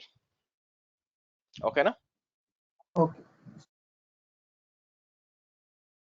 రేట్ తక్కువ ఇస్తున్నాడు కదా సార్, అలాంటప్పుడు మరి అమెజాన్కి ఏం బెనిఫిట్ వస్తుంది మళ్ళీ ఇక్కడ? ఇప్పుడు దాన్ని ఏమంటారు, మీకు అర్థమయ్యే భాషలో ఒకటి చెప్తాను చూడండి. ఈ ట్రైనింగ్ రాకముందు మీలో కొంతమంది ఇన్స్టిట్యూట్కి పోయినప్పుడు కాంబో ఆఫర్లు ఎవరైనా విన్నారా? 15,000కే AWS డెవాప్స్ చెప్తాము అన్నట్టు కాంబో ఆఫర్లు విన్నారా? వినే ఉంటారు కదా, విన్నారా లేదా? విన్నాం సార్. రైట్. సో ఇప్పుడు ఏమవుతుంది అక్కడ, దానికి మనం మాట్లాడడానికి డిఫరెన్స్ ఏంటి యాక్చువల్ గా? ఓకే, సేమ్ స్పాట్ ఇన్స్టెన్స్ అనేది మీరు దాన్ని చేసుకోవచ్చు అనమాట. ఎందుకంటే సో మీ సైడ్ నుంచి ఆలోచించేటప్పుడు అబ్బా 15,000కి 2 కోర్సులు చెప్తున్నాడని మీరు ఆలోచించారు. తర్వాత అతని సైడ్ నుంచి ఆలోచిస్తే ఏమవుద్దంటే అసలు ట్రైనర్ ఎవరు, ట్రైనర్ పని చేస్తున్నాడా, ఎన్ని బ్యాచ్లు ట్రైన్ చేశాడు, అతను రియల్ టైమ్ గా విషయం తెలుసా, తర్వాత సపోర్ట్ ఇస్తాడా, సో కోర్స్ అంతా అయిపోయినాక ఏంటి పరిస్థితి, మధ్యలో ఏ టాపిక్స్ చెప్తాడు, ఎంత డోప్ గా చెప్తాడు, ఇవన్నీ ఎవరు ఆలోచించారు అనమాట. మనకి ఏం కావాలి, మనకి డబ్బులు తక్కువ చేరేయాలి. ఓకే, సో అలాంటి యాటిట్యూడ్ ఉన్నప్పుడు అలాంటిది ఈ స్పాట్ ఇన్స్టెన్సెస్ అన్నమాట. అంటే ఏంటి, అమెజాన్ ఏం చేస్తుంది, మన దగ్గర అట్లా ఖాళీగా ఉంది కదా, వాళ్ళు ఏం చేస్తారు, స్టార్టింగ్ లో ఏమంటారు, 15,000 ఫీజు అంటారు. ఇంకా బ్యాచ్ స్టార్ట్ అయిపోయేటప్పుడు మీరు ఇప్పుడే జాయిన్ అయిపోతే మీకు 20% డిస్కౌంట్ అంటారు. సేమ్ అదే బాపత్ అండి ఇక్కడ కూడా. కాకపోతే అమెజాన్ దగ్గర ఏంటంటే అక్కడ మిగిలిపోయింది వాళ్ళ దగ్గర, వాళ్ళది ఆల్రెడీ ఇప్పుడు 70 to 80% యూటిలైజ్ అయిపోయింది. సో 20% ఖాళీగా ఉంది, సీట్స్ ఫిల్ కావాలా, ఏం చేయాలి నేను, డిస్కౌంట్ ఇస్తే అయిపోద్ది కదా. సో ఇది కూడా అంతే, వెరీ సేమ్. సో కాబట్టి వాళ్ళ దగ్గర లెఫ్ట్ ఓవర్ కెపాసిటీని తక్కువ ప్రైస్ కి మీకు ఇస్తున్నారు, అలాగని పర్మనెంట్ గా ఇవ్వట్లేదుగా. ఇప్పుడు నా ఆన్ డిమాండ్ పెరిగినప్పుడు మీరు తీసేస్తాను, వాళ్ళేమి మీకు కంప్లీట్ ఇస్తానని చెప్పట్లేదు. సో ఒకవేళ టక్కన ఆన్ డిమాండ్ మనం ప్రెడిక్ట్ చేయలేం కదా ఇప్పుడు ఏమవుతుందో. సో ఆన్ డిమాండ్ వచ్చినప్పుడు మిమ్మల్ని తీసి ముందే చెప్తున్నాడు, ఓకేనా. సో ముందే చెప్పేసి ఒకవేళ ఆన్ డిమాండ్ ఎక్కువైతే మీరు తీసేస్తాను బాస్, కాబట్టే మీకు అంత తక్కువకి ఇస్తున్నాను.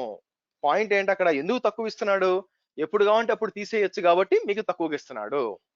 అదే ట్రైనింగ్ వస్తే ఏదో ఒకటి చెప్పి పంపించేయచ్చు కాబట్టి ఏదో ఒక ఫీజు చెప్పి పంపించేస్తారు, ఓకేనా.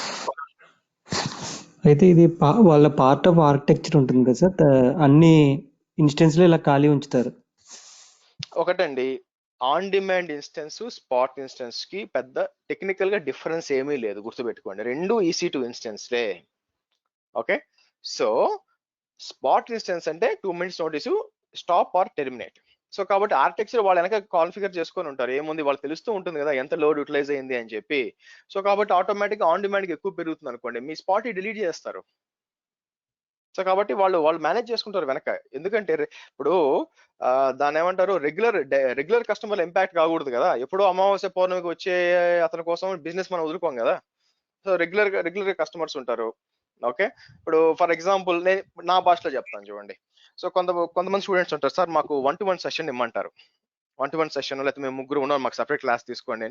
అట్లా వర్కౌట్ కాదు బాబు, ఎందుకంటే చాలా మందికి చెప్తున్నాను నేను, వాళ్ళందరి కోసం మీకు ఇంపాక్ట్ చేయలేం కదా. సో కాబట్టి అట్లా వర్కౌట్ కాదు. సో కాబట్టి మీరు గ్రూప్ తో పాటే రావాలి, సపరేట్ గా చెప్పడం జరగదు. ఎలా అంటే మానిటర్ చేస్తూ ఉంటామో ఇక్కడ కూడా అమెజాన్ కూడా అన్ని మానిటర్ చేస్తూ ఉంటుంది, ఏంటి పరిస్థితి. ఆన్ డిమాండ్ అది ఆటోమేషన్ అండి, వెనకంతా కూడా ఆన్ డిమాండ్ రిక్వైర్మెంట్ పెరిగింది అనుకోండి చెక్ చేసుకుంటుంది అనమాట. ఒక అతను వచ్చి T2 లార్జ్ మెషిన్ డిప్లాయ్ చేస్తున్నాడు ఆన్ డిమాండ్ లో, కానీ అక్కడ మనకి లేదు రిసోర్స్, ఏమవుతుంది ఆటోమేటిక్ గా మీకు వెనక లాజిక్ రన్ అయిపోయి ఓకే మనకేమైనా స్పాట్ లైన్ అవుతుందో దాన్ని టెర్మినేట్ చేసేయి, దాని స్పేస్ దీనికి ఇచ్చే వెళ్ళిపోతుంది వెనక, అంతే.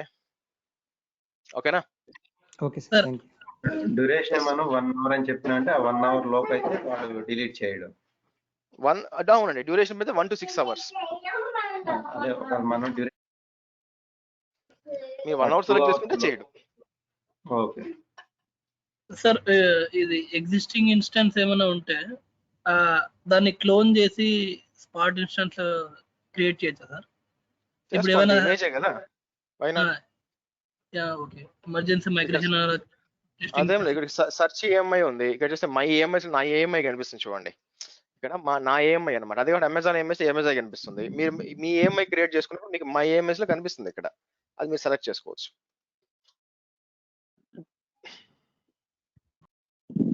అక్కడ స్టాప్ ఆప్షన్ సార్ గారు, స్టాప్ ఉందండి. ఎస్, ముందు స్టాప్ ఉంటే సిస్టమ్ టెర్మినేట్ కాదు కదా, స్టాప్ చేస్తే స్టాప్ అయిపోతుంది. ఎస్, యా, అది అవైలబిలిటీ ఆటోమేటిక్ గా వచ్చేస్తుందా, రిసోర్స్ అవైలబిలిటీ లేకపోతే ఎలా అండి మిషన్ మళ్ళీ? మీరు స్టాప్ అని పెట్టారు అనుకోండి, మిషన్ స్టాప్ అయిపోయి ఉంటుంది అంతే, మీరు కావాలంటే మళ్ళీ స్టార్ట్ చేసుకోవాలి అంతే, అంతమించి ఏం లేదు. అని డేటా అట్లే ఉంటుంది, సేఫ్ జోన్ లో ఉంటుంది.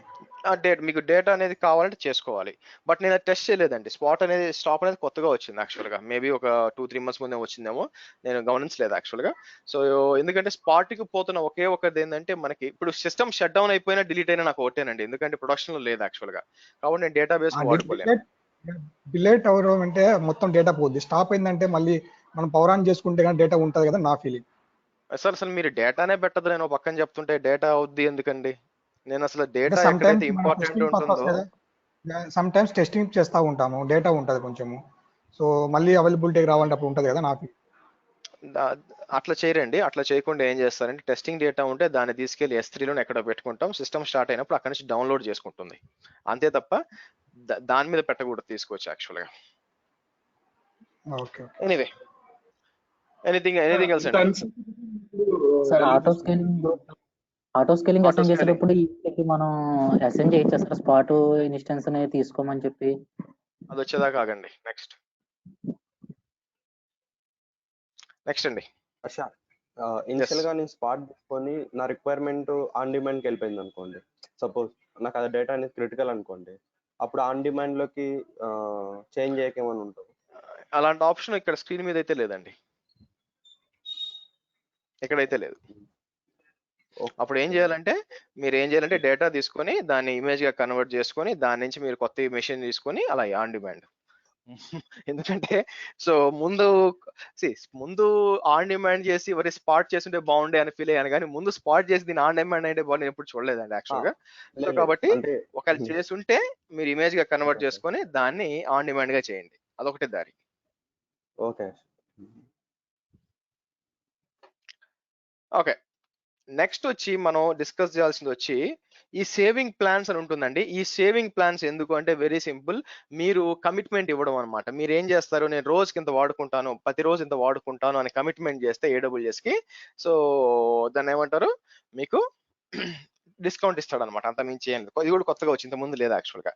So saving plans or flexible pricing model that offer low prices on EC2, Fargate and Lambda usage in exchange for a commitment to a consistent amount of usage. So నేను ప్రతిరోజు $10 వాడతాను అని 1 year పాటు 3 years పాటు commitment ఇస్తే వాళ్ళు ఏంటంటే నాకు రిబేట్ ఇస్తారండి, అంత మించి ఏమీ లేదు. మీకు డిస్కౌంట్స్ వస్తాయి యాక్చువల్ గా. ఎంటర్ప్రైజ్ లెవెల్ దీన్ని ఎవరు లెక్క చేయరు యాక్చువల్ గా. ఎంటర్ప్రైజ్ లెవెల్లో మీకు దీన్ని లెక్క చేయాలి, పెద్ద కంపెనీ దీన్ని లెక్క చేయరు యాక్చువల్ గా. బట్ AWS ఏంటంటే కస్టమర్ ఫీడ్బ్యాక్స్ తీసుకునే మీకు వస్తుంది అనమాట. కాబట్టి ఎవరు అడుగుంటారు, చిన్న కంపెనీ ఉందనుకోండి, చిన్న కంపెనీ వచ్చి వాళ్ళకి తెలుసు అనమాట డైలీ ఎంత అవుతుందని చెప్పి అడిగి వాళ్ళు తీసుకోవచ్చు అనమాట. You provide flexibility, help reduce cost by 66%. మీకు ఏంటంటే 3 ఏళ్ల పాటు కమిట్మెంట్ ఇస్తే ఆటోమేటిక్గా మీకు డిస్కౌంట్ ఎక్కువ వస్తుంది అనమాట, అందుకోసం. అయితే రిజర్వ్ ఇన్స్టెన్సెస్ అని ఉంటాయండి, which are very very important అనమాట. రిజర్వ్ ఇన్స్టెన్స్ ఏంటంటే అది కూడా సేవింగ్స్ ప్లాన్ లాగే, కానీ రిజర్వ్ ఇన్స్టెన్సెస్ ఫస్ట్ నుంచి ఉన్నాయి. ఈ సేవింగ్ ప్లాన్స్, ఈ షెడ్యూల్డ్ ఇన్స్టెన్సెస్, ఈ కెపాసిటీ రిజర్వేషన్స్ ఇవన్నీ తర్వాత వచ్చాయండి. లాస్ట్ 1 year లోనే ఇవన్నీ పాపప్ అయినాయి యాక్చువల్ గా.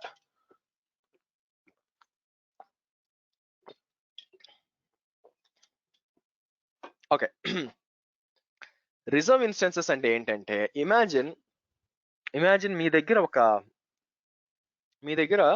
ఒక అప్లికేషన్ ఉందండి.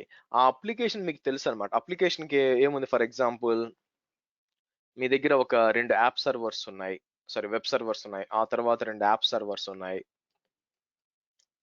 ఆ తర్వాత ఇంకొక 2 DB సర్వర్స్ ఉన్నాయి.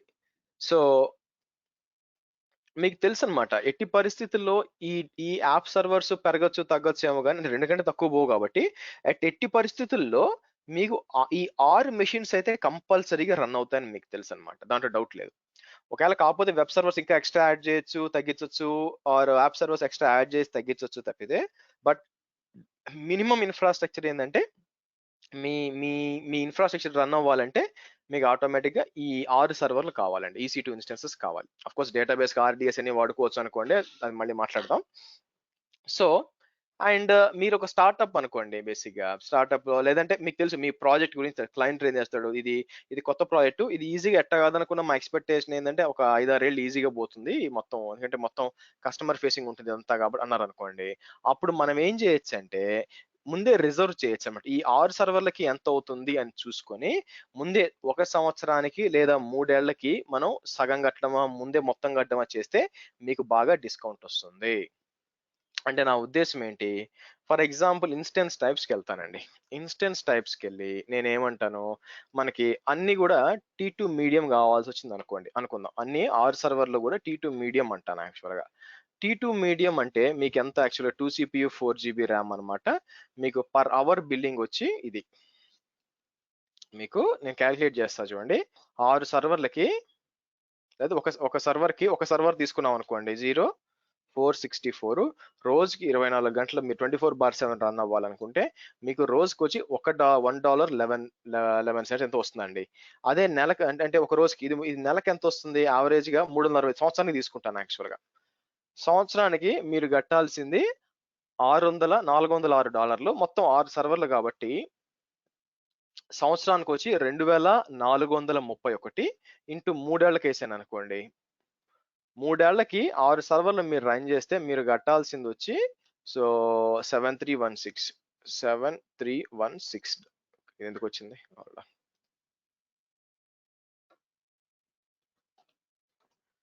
Okay, 6 into T2 medium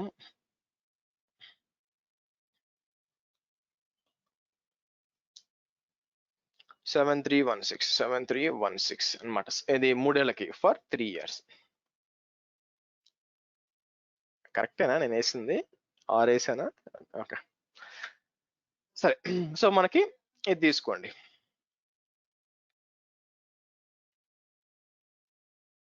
so next వచ్చి మనం ఏం చేస్తామంటే ఇక్కడ ఇప్పుడు మనం ఆన్ డిమాండ్ తీసుకున్నాం అనుకోండి. On demand basically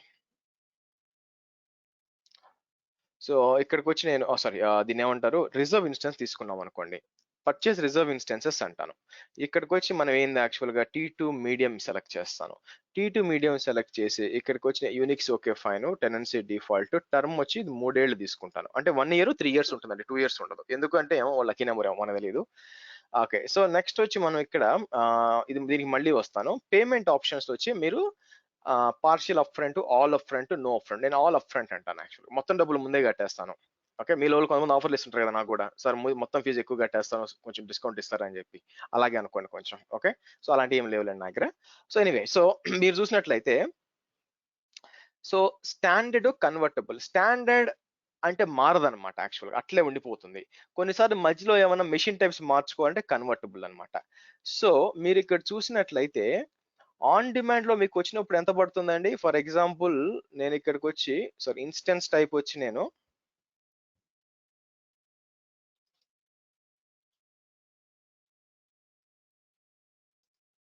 T2 medium Linux వచ్చి మీకు ఎంత పడుతుంది మీరు చూసినట్లయితే లైనెక్స్ 0.064 అండి. అదే ఇక్కడ చూస్తే 0.021 అంటే మీకు లిటరల్ గా 50% ఆఫ్ ద డిస్కౌంట్ అండి యాక్చువల్ గా. ఓకే, అదే స్టాండర్డ్ ఇంకా మారదు అనుకుంటే ఇంకా 0.17. దీన్ని బట్టి క్యాలిక్యులేట్ చేసుకుంటే మీరు చూడండి 0.017 into 24 hours into 365 days. Okay, so into 3 years into 6 machines. So 2680. ఎక్కడ 2680 ఎక్కడ మీకు ఇది. సో ఇక్కడికి వచ్చి ఫర్ ఆన్ డిమాండ్ అంటాను. సో ఇదేంటంటే one of the cost saving trick ఏంటంటే రిజర్వ్ ఇన్స్టెన్స్ అండి. మీకు తెలుసు ఫర్ RI అంటాను is equal to 2680. Okay, literal గా చూసుకుంటే ఆల్మోస్ట్ లైక్ మీకు మోర్ దాన్ 50%. ఓకే, ఇప్పుడు నేను ఏం చేస్తాను మైనస్ 7316 అంటే మీకు లిటరల్ గా 4000 అంటే ఆల్మోస్ట్ లైక్ 2626 ఆల్మోస్ట్ 50% డిస్కౌంట్ కదండి. ఇంత సేవ్ చేసుకోవచ్చు అండి యాక్చువల్ రిజర్వ్ ఇన్స్టెన్స్ లో. సో నేను ఏం చేస్తానంటే క్లయింట్స్ తో మాట్లాడేటప్పుడు నేను వాళ్ళ ముందే అడుగుతాను అనమాట. ఓకే,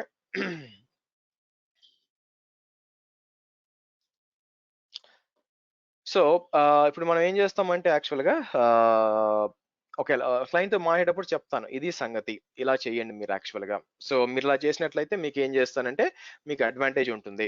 మీకు దాన్ని ఏమంటారు, మీకు ఎక్కువ డబ్బులు సేవ్ చేసుకోవచ్చు ఈ విధంగా. ఇదని మనం మొత్తం క్యాల్కులేషన్ చేసి వాళ్ళకి ఇస్తాం అనమాట. సో కస్టమర్కి అంటే ఆప్షన్ చెప్పాలి, ఇలాంటి ఆప్షన్ ఒకటి ఉంది. ఎందుకంటే కస్టమర్కి అన్ని తెలిసి మనం అజ్యూమ్ చేసుకోకూడదు.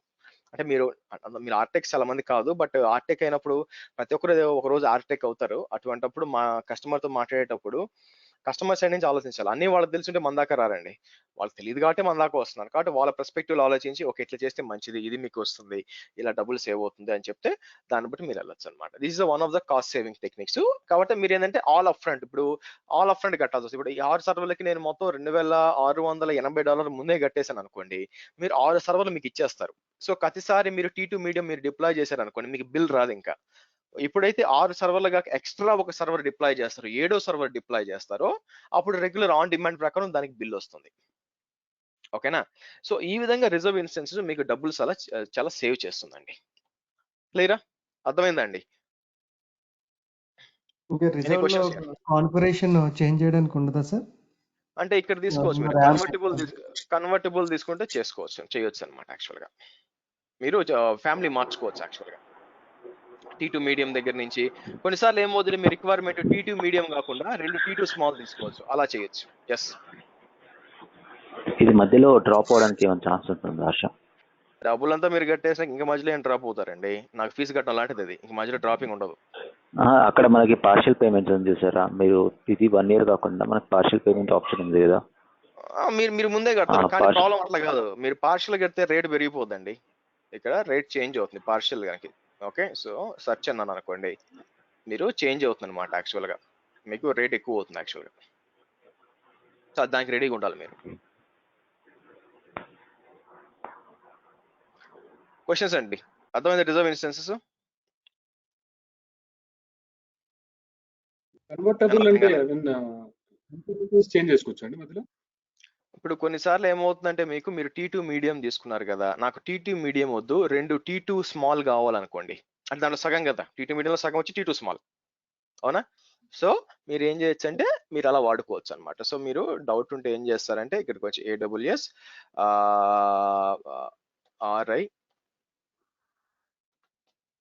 స్టాండర్డ్ వర్సెస్ కన్వర్టబుల్ వెళ్ళారనుకోండి, మీకు చెప్తారు వాళ్ళు డిఫరెన్స్ అర్థమయ్యేటట్లు. So 1 year term enables you to modify the standard availability zone, scope, network platform, instance. దీంట్లో కూడా ఉన్నట్టుందండి convertible. Okay, instance size within the same instance type, అంటే ఏంటి T2 లో ఉంటే అక్కడే అనమాట రిజర్వ్ ఇన్స్టెన్స్. ఇక్కడ వచ్చి enables to exchange 1 or more convertible reserve, అంటే వేరే ఫ్యామిలీలో కూడా to another convertible reserve instance with new attributes. These attributes include instance family. చూడండి ఇక్కడ వచ్చి మీకు ఇన్స్టెన్స్ టైప్ మాత్రమే, అంటే ఏంటి, ఇప్పుడు T2 మీడియం ఉందనుకోండి, దాని లోపల మీరు T2 స్మాల్ తీసుకోవచ్చు అనమాట యాక్చువల్ గా. ఓకేనా?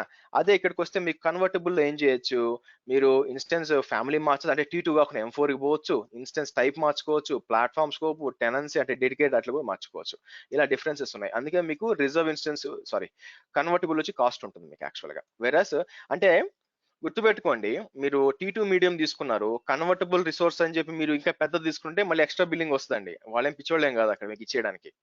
సో మీకు ఇచ్చి ఉంటారు చూడండి. ఏమండి? అదే నా క్వశ్చన్ అండి. I mean you cannot go up అన్నమాట. You can leverage that option to divide it into multiple. దీంట్లో వెళ్ళొచ్చు అనమాట, మీకు వేరే దానికి కూడా వెళ్ళొచ్చు. కాకపోతే ఏదైతే చేంజ్ ఉంటుందో దానికి మీకు డబ్బులు ఎక్స్ట్రా పడతాయి. మీ రిజర్వేషన్ డబ్బులు పే చేశారు కదా, దానిపైన ఎంతైనా కూడా డిఫరెన్స్ ఉంటుందో ఆ బిల్ వస్తుంది మీకు.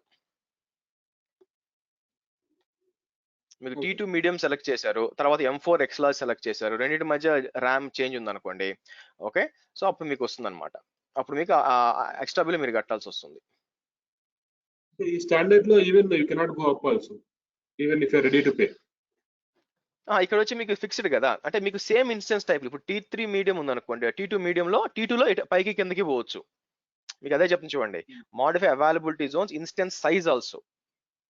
Okay, with in the same instance type, అంటే T2 అనేది ఫ్యామిలీ అనమాట. దాంట్లో మనం T4 మీరు T2 మీడియం తీసుకుంటే అలా కాకుండా 2 T2 స్మాల్ తీసుకోవచ్చు, అలా కూడా ఛాన్స్ ఉంది మీకు. ఇదేంటంటే మీరు ఫ్యామిలీ కూడా మార్చొచ్చు, T నుంచి M కి అది కూడా మార్చుకోవచ్చు అనమాట.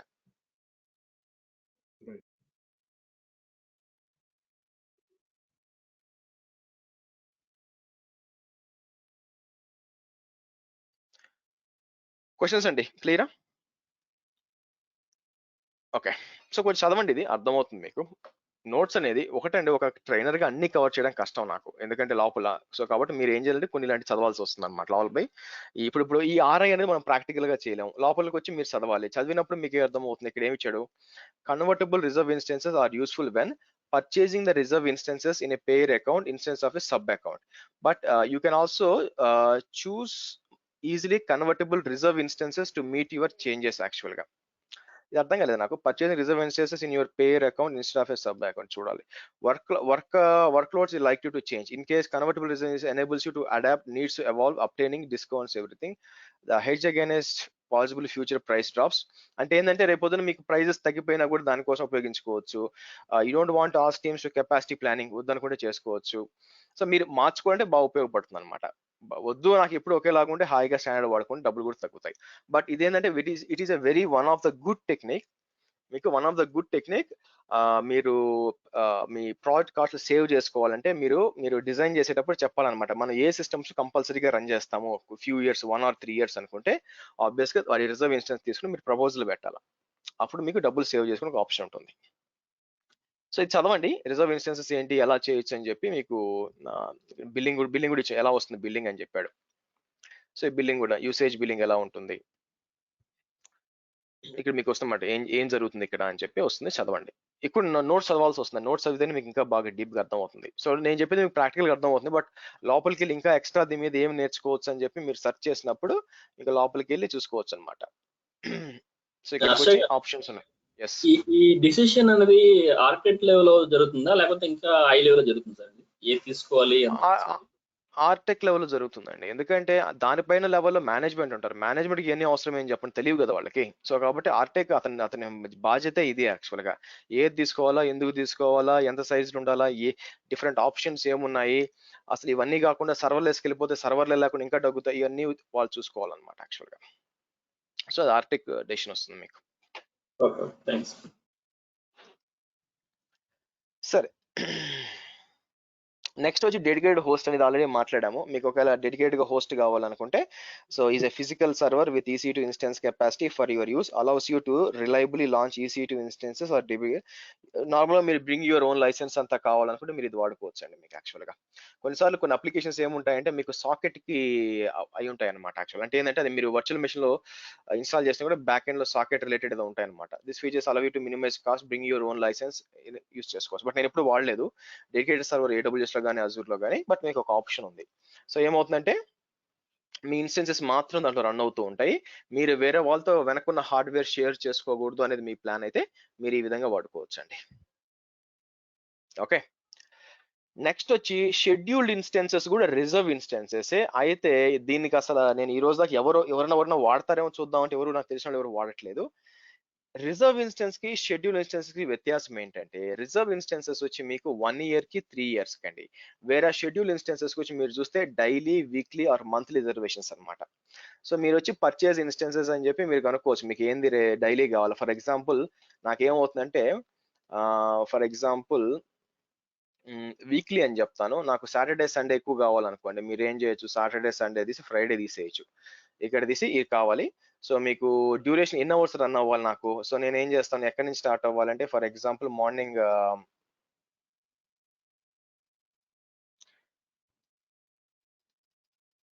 7 నుంచేనా, ఓకే. సో ఓకే, మార్నింగ్ 7 నుంచి స్టార్ట్ అవ్వాలనుకోండి, నైట్ సో ఒక 15 hours ఇస్తాను ఫర్ ఎగ్జాంపుల్. ఇలా తీసుకోవాలి వీక్లీ అనమాట. అవైలబిలిటీ జోన్, లైనెక్స్, నేను ఫైండ్ షెడ్యూల్స్ అంటాను యాక్చువల్గా, ఎందుకంటే చాలా వరకు కనిపించలేదండి నాకు, నేను చాలాసార్లు చూస్తుంటా కదా ఇక్కడ, మీరు చూస్తే ఇక్కడ షెడ్యూల్స్ ఏం కనిపించవు అనమాట వీక్లీ చూసినప్పుడు. ఒకవేళ మంత్లీ చూద్దాం,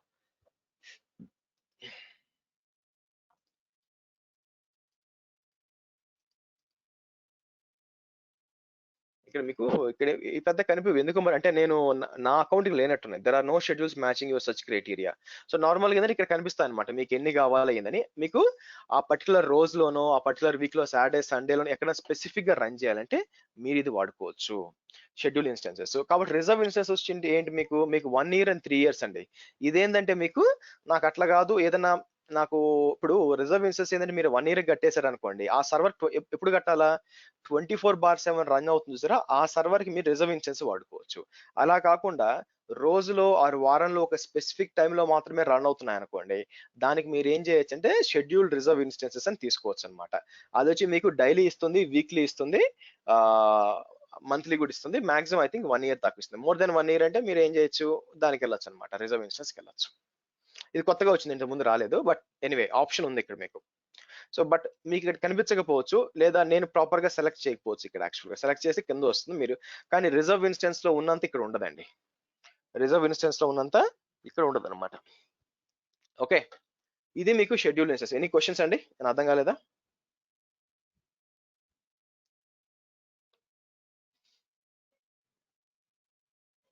ఓకే, సో వీటిపైన అసలు ఇంటర్వ్యూలో క్వశ్చన్స్ ఏమి ఉండవు కదా, ఉంటాయంట? మాక్సిమం ఉండవండి, ఎవరు వాడరు యాక్చువల్ గా. ఇప్పుడు నేను ఎన్నో ఇంటర్వ్యూలు తీసుకున్నాను, ఇచ్చాను, స్టూడెంట్స్ అటెండ్ అయ్యారు. సో వస్తే రిజర్వ్ ఇన్స్టెన్స్ మీద, స్పాట్ మీద వచ్చే ఛాన్స్ ఉంది. కానీ ఏంటంటే ఇంటర్వ్యూలు అడిగే విధానం మారిపోయిందండి. ఇంత ముందులాగా లేదు యాక్చువల్, ఇంకా పోను కఠినం అయిపోతుంది అనమాట. ఇంత ముందు ఏంటంటే మీకు what is that, what is this అని అడిగేవాళ్ళు. ఇప్పుడు అట్లా కాదనమాట. Could you please explain your environment అంటారు. నేను ఇంటర్వ్యూ చేసినప్పుడు ఏంటంటే, సో నేను ఇంటర్వ్యూలో కూర్చున్నానంటే, ప్యానల్లో కూర్చున్నాం అనుకోండి బేసిక్గా. సో క్వశ్చన్స్ ఎలా ఉంటాయంటే, ఆబ్వియస్ గా సివి చూస్తే సగం ఇన్ఫర్మేషన్ తెలిసిపోతుంది ఏంటి పరిస్థితి అని చెప్పి. కానీ సివిలో అంతా డంప్ చేసే ఛాన్స్ ఉంది కాబట్టి మనం ఏం చేస్తాం, సరే బానే ఉంది. సో మారుతూ ఉంటాయి కొన్నిసార్లు. ఫస్ట్ కొందరు ఏం అడుగుతాను, could you please tell me your day to day activities అంటాను అనమాట, సింపుల్ గా. లేదా could you please tell me your environment అంటాను, అసలు ఏం జరుగుతుంది, అట్లా overall environment, how your managing it అంటాను. సో ఇంకా కొంతమందిని ఏం అడుగుతాను అయితే నేను, could you please tell me about the recent project you have handled అంటాను. ఓకే, సో దాంతోనే విషయం అంతా బయటకు వచ్చేస్తుంది, తెలిసిపోతుంది ఇతను నిజంగా పని చేసాడా లేదా అని చెప్పి. బట్ అన్ని క్వశ్చన్లు ఆన్సర్ చేయాలని నేను ఎప్పుడు ఎక్స్పెక్ట్ చేయనండి. అతను నేను అడిగిన క్వశ్చన్ అంతా ఆన్సర్ చేస్తే అతను నా పొజిషన్ లో ఉంటాడు, ఆ పొజిషన్ ఎందుకు ఉంటాడు? సో కాబట్టి అలా ఎక్స్పెక్ట్ చేయడం తప్పు. కాబట్టి అది పర్సనల్ ఒపీనియన్. ఎనీవే నేనేం చేస్తానంటే వెరీ సింపుల్, నేను అడిగిన క్వశ్చన్ లో 50% ఆన్సర్ చెప్పాలి. Very simple. 50% ఆన్సర్ చెప్పాలి, మిగతా 50% నేర్చుకునే ఉత్సాహం ఉంటే సరిపోతుంది, ఇంకేం అవసరం లేదనమాట. అంటే నా ఇంటర్వ్యూ క్లియర్ అయిపోయింది. సో నేను నెక్స్ట్ లెవెల్ పంపించేస్తాను. నెక్స్ట్ వాళ్ళు ఏం మాట్లాడుకుంటారో వాళ్ళ ఇష్టం, నెక్స్ట్ మేనేజర్ లెవెల్ అట్లా పోతే వాళ్ళ ఇష్టం అనమాట. సో కాబట్టి సో మీకు ఇవన్నీ క్వశ్చన్స్ పెద్ద అడగరు యాక్చువల్ గా, మీరు చెప్పినప్పుడు అడగరు. బట్ ఏంటంటే ఆర్టెక్ లెవెల్లో ఇంటర్వ్యూ జరిగేటప్పుడు ఏంటంటే, సో ఆ కాస్ట్ ఆప్టిమైజేషన్ ఎలా చేస్తారో మీరు క్లయింట్ కి అడిగినప్పుడు ఇవన్నీ లోపలికి వస్తాయి అనమాట మీకు, అందుకని. ఓకేనా? Okay, thanks. సరే, కెపాసిటీ రిజర్వేషన్ కోసం ఇది ఎందుకో కూడా అర్థం కావట్లేదండి. ఎందుకు అంటే ఇది ఏం చేస్తా చెప్తాను, నాకు యూస్ కేసు తెలియదండి ఇది ఎందుకు వాడాలో. ఏమవుతుందంటే, అంటే ఒక యూస్ కేసు నేను ఊహించుకుని హైపోథెటికల్ మీకు ఏం చెప్తానంటే, ఇమాజిన్ మీరు ఒక సాఫ్ట్వేర్ వెండర్ అనుకోండి, మీరు ఒక అప్లికేషన్ క్రియేట్ చేశారు.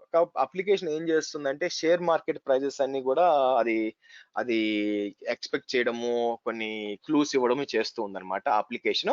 అయితే మీ సాఫ్ట్వేర్ చాలా ఇంపార్టెంట్, అందుకని మీరు నేను క్లయింట్ లొకేషన్ ఇన్స్టాల్ చేయము, మేమే ఇన్స్టాల్ చేస్తాం, దాన్ని మేమే మేనేజ్ చేస్తాం. మీరేమంటారంటే నేనే ఇన్స్టాల్ చేస్తాను, నేనే మేనేజ్ చేస్తాను అని చెప్తారనమాట యాక్చువల్గా.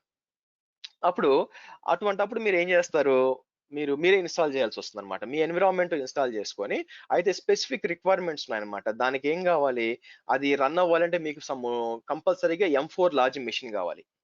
మీకు కంపల్సరీగా దాన్ని ఏమంటారు, M4 లార్జ్ కంపల్సరీగా కావాలన్నమాట. సో మీరు ఏం చేస్తారు అప్పుడు, ఇక్కడికి వచ్చి మీరు కెపాసిటీ రిజర్వేషన్ దగ్గర, నేను ఇక్కడికి వచ్చి క్రియేట్ కెపాసిటీ రిజర్వేషన్ అని చెప్పి, ఓకే. సో నేనేం చేస్తాను, కిందకు వచ్చి మీకు ఇక్కడ మీకు M4 లార్జ్ అన్నారు కదా, M4 లార్జ్ వచ్చి నేనేం చేస్తాను, ఇది సెలెక్ట్ చేస్తాను. ఇది సెలెక్ట్ చేసి మీకు ముందే ఒక 5 క్వాంటిటీ రిజర్వ్ చేసి పెడతాను. ఎందుకంటే కొన్నిసార్లు ఆ పలానా టైప్ ఆఫ్ మెషిన్ అవైలబుల్ ఉండదండి, అయిపోతుంది అనమాట, వేరే వాళ్ళు యూజ్ చేసుకుంటారు. కానీ మీకు ప్రతి వారం ఎట్లా కాదనుకున్నా 2-3 క్లయింట్స్ మీరు ఆన్ బోర్డ్ చేస్తున్నారు అనుకోండి, కంపల్సరీగా ఆ మెషిన్ కావాలనుకోండి, కొన్నిసార్లు అవైలబుల్ లేకపోతే మీకు ఏమవుతుంది, మీ ప్రాజెక్ట్ లేట్ అవుతుంది. అందుకని మీరు ఏం చేస్తారు, ఆ క్వాంటిటీ ఒకటి రిజర్వ్ చేసి పెడతారు, ఒక 5 క్వాంటిటీ యాక్చువల్ గా. కాకపోతే ఏంటంటే ఆ డబ్బులు కట్టాలి మీరు, ఫ్రీ కాదండి. నేను రిజర్వ్ చేసి పెడతాను, ఎలాస్టిక్ ఐపీ లాగే. మీరు రిజర్వ్ చేసి పెడితే చూడండి, we reserve the capacity. The reserve capacity is charged at the selected instance type on demand rate. కాబట్టి అవుతుంది అనమాట. కాబట్టి ఇలాంటి యూస్ కేసు ఉంటే మీరు రిజర్వ్ చేసి పెట్టుకోవచ్చు. ఆ పర్టికులర్ మీరు రన్ చేసినా రన్ చేయకపోయినా వాళ్ళకి అనవసరం అండి, మీకు రిజర్వ్ చేసి పెట్టాం కాబట్టి మీరు డబ్బులు కట్టాలా. దానికోసం కెపాసిటీ రిజర్వేషన్స్ యూస్ చేసుకోవచ్చు. ఓకే, క్లియర్ అండి, అర్థమైంది ఇక్కడ? Any questions?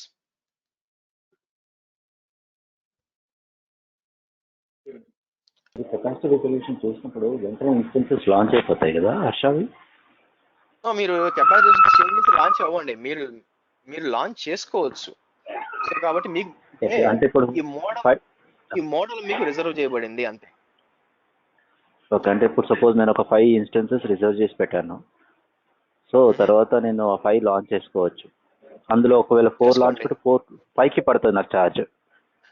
మీరు లాంచ్ నేను 4 యూజ్ చేస్తున్నా కానీ, ఓకే, అంటే నేను 4 యూటిలైజ్ చేసినా నాకు 5కి ఛార్జ్ పడుతుంది. చేయకపోయినా డజన్ మ్యాటర్, మీకు రిజర్వ్ అయ్యింది కాబట్టి మీకు బిల్లు పడుతుంది. వెరీ సింపుల్, అంతే.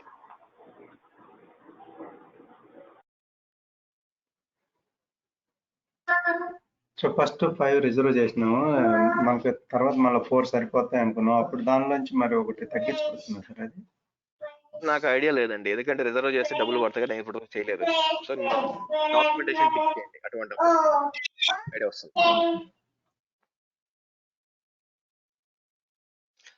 ఓకే, నెక్స్ట్ వచ్చి మనం ఏం చేద్దామంటే, ఆల్రెడీ ఇక్కడ స్పాట్ ఇన్స్టెన్స్ కి వచ్చాను అనుకోండి, మీకు స్పాట్ రన్ అవుతూ ఉండాలి. ఇప్పుడు ఇంకా టెర్మినేట్ కాదు, ఎందుకంటే నేను అది యూఎస్ లో నైట్ టైం కాబట్టి పెద్దగా డే టైం అయితే స్పాట్ ఇన్స్టెన్స్ రేజ్ అవుతాయి, పోయే ఛాన్స్ ఉంది. బట్ ఎనీవే మీరు ఇక్కడ చూసారనుకోండి,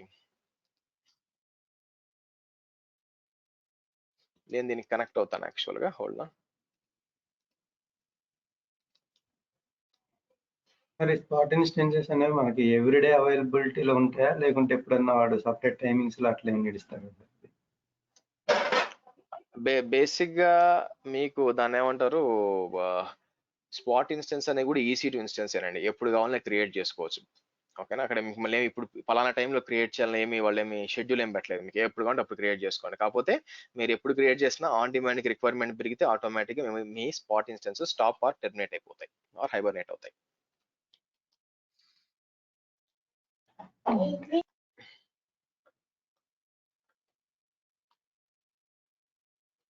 సో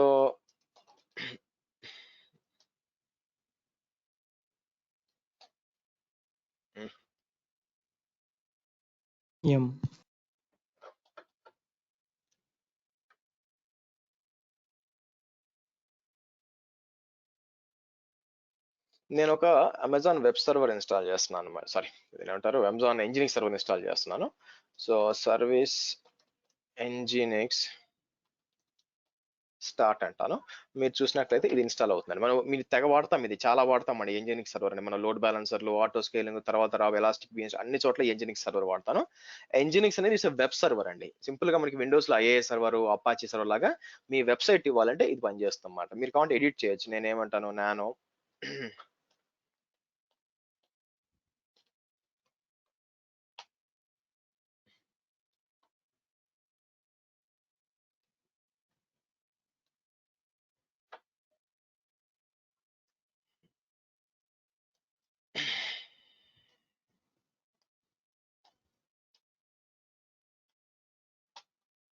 ఇలా ఇచ్చారనుకోండి, రిఫ్రెష్ చేస్తాను అనుకోండి, మీకు ఇలా వచ్చేస్తుంది అనమాట. అంటే ఇలా ఎడిట్ చేసుకోవచ్చు, మనకు కావాల్సింది ఇచ్చుకోవచ్చు. మనం లోడ్ బ్యాలెన్స్ లో ఇంకా క్లియర్ గా ఎక్స్ప్లెయిన్ చేస్తాను. అయితే దీన్ని మనం ఇమేజ్ గా కన్వర్ట్ చేయొచ్చు అండి. ఇమేజ్ గా కన్వర్ట్ చేయొచ్చు అంటే, let me close all this. పర్లేదు, జియో బాగానే వస్తుంది అంత. మీకైనా ఫ్లక్చువేషన్స్ వచ్చినాయి నా వాయిస్ లో అండి? ఇస్ ఇట్ క్లియర్ మొత్తం మీద, క్లాస్ మొత్తం మీద? Okay, good good good good. సరే, ఇప్పుడు మనం ఏం చేద్దామంటే, అయితే ఇప్పుడు గుర్తుపెట్టుకోండి, ఇప్పుడు నేను ఇమేజ్ క్రియేట్ చేయాలంటే పెద్ద విషయం కాదండి. ఇక్కడ పోయి నేను ఏం చేయొచ్చు, రైట్ క్లిక్ చేసి ఇక్కడ యాక్చువల్ గా ఇన్స్టెన్స్ స్టేట్ అని చెప్పి మనం సారీ ఇమేజ్ అని చెప్పి నేను ఏం చేయొచ్చు అంటే, క్రియేట్ ఇమేజ్ అంటే మీకు ఇమేజ్ క్రియేట్ అయిపోతుందండి. ఇది పెద్ద విషయమే కాదు. సో అయితే మీరు ఆ ఇమేజ్ నుంచి మెషిన్ క్రియేట్ చేస్తే మీ ఎంజినిక్స్ ఆన్ కాదనమాట. ఎందుకు అంటే సర్వీస్ స్టార్ట్ కాదు. అందుకని మనం ఏం చేస్తామంటే, ఇక్కడికి వచ్చి నేను సిహెచ్కే కాన్ఫిగ్ ఎంజినిక్స్ ఆన్ అన్నాను అనుకోండి, అంటే చెక్ కాన్ఫిగ్ ఎంజినిక్స్ ఆన్ అంటాను అనమాట. ఇప్పుడు ఏమవుతుందంటే, మీరు ఈ మెషిన్ నుంచి మీరు ఇమేజ్ కన్వర్ట్ చేయాలి యాక్చువల్ గా. సో నేను ఇమేజ్ ఎలా కన్వర్ట్ చేస్తాము, ఇప్పుడు రైట్ నౌ ఇక్కడికి వచ్చి ఏఎంఐస్కి వెళ్ళాను అనుకోండి, మీకు ఏం తెలుస్తుంది ఇక్కడ మీరు చూసినట్లయితే ఇక్కడ ఇక్కడ దీని పేరు ఏంటి, ఒకటే ఒక పాత ఉబుంటూ ఉందండి, ఇంకేం లేదు అక్కడ యాక్చువల్ గా మీకు. సో నేనేం చేయొచ్చు, ఇప్పుడు ఇన్స్టెన్సెస్ కి వచ్చి దీని దగ్గరకు వచ్చి నేను రైట్ క్లిక్ చేసి ఇన్స్టెన్స్ స్టేట్ కానీ వచ్చి సో ఇమేజ్కి వచ్చి క్రియేట్ ఇమేజ్ అన్నాను అనుకోండి. ఓకే, సో నేను ఏం చేస్తాను, టెస్ట్ ఇమేజ్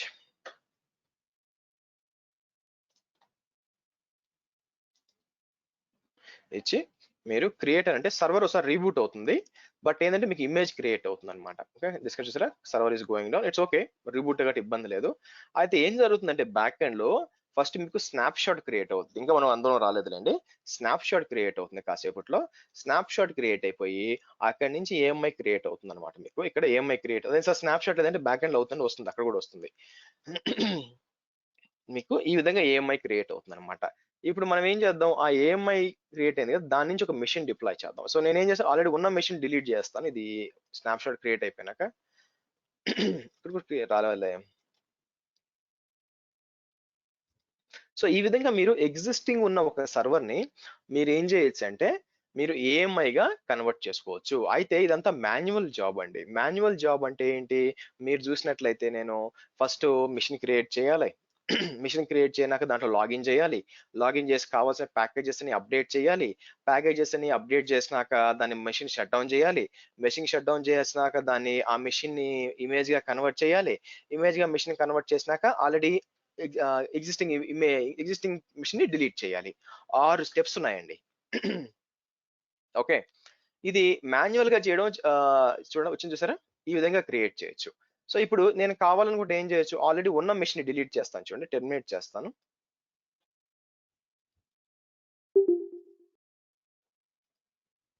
ఇది ఒక అనౌన్స్మెంట్ ఏంటంటే అండి, మనం EC2కి వచ్చాం కాబట్టి మీరు ఏం చేయాల్సి వస్తుందంటే ఈ 6th లోపల సాటర్డే అంటే రాబోయే 6th లోపల మీరు ఏం చేయాల్సి వస్తుందంటే మీకు మిగతా ఫీజు అనేది పే చేసేయాలండి. యాక్చువల్గా మామూలుగా EC2 లోపల అయిపోవాలి, కానీ మనం కోవిడ్ సిచ్యువేషన్ లో ఉన్నాం కాబట్టి మనకి 6th లోపల మీకు బై 5th మీకు క్లియర్ అయిపోవాలన్నమాట. ఓకే, సో కాబట్టి మీకు ఇబ్బంది ఉంటే ఫోన్ చేసి చెప్పండి, మాట్లాడదాము. బట్ మోస్ట్ ప్రాబులీ మీకు 6th లోపల మొత్తం కూడా కొంచెం క్లియర్ చేయండి. ఎందుకంటే 6th తర్వాత నేను బేసిక్ గా అసలు అప్పుడు చెప్తానండి. బేసిక్గా మామూలుగా video access and class access ఇవ్వనండి. సో కాబట్టి 6th is the dead line, గుర్తుపెట్టుకోండి. సరే, ఇక్కడికి వస్తాం. ఇక్కడికి వచ్చి మనం ఏం చేద్దాం, ఇక్కడికి వచ్చి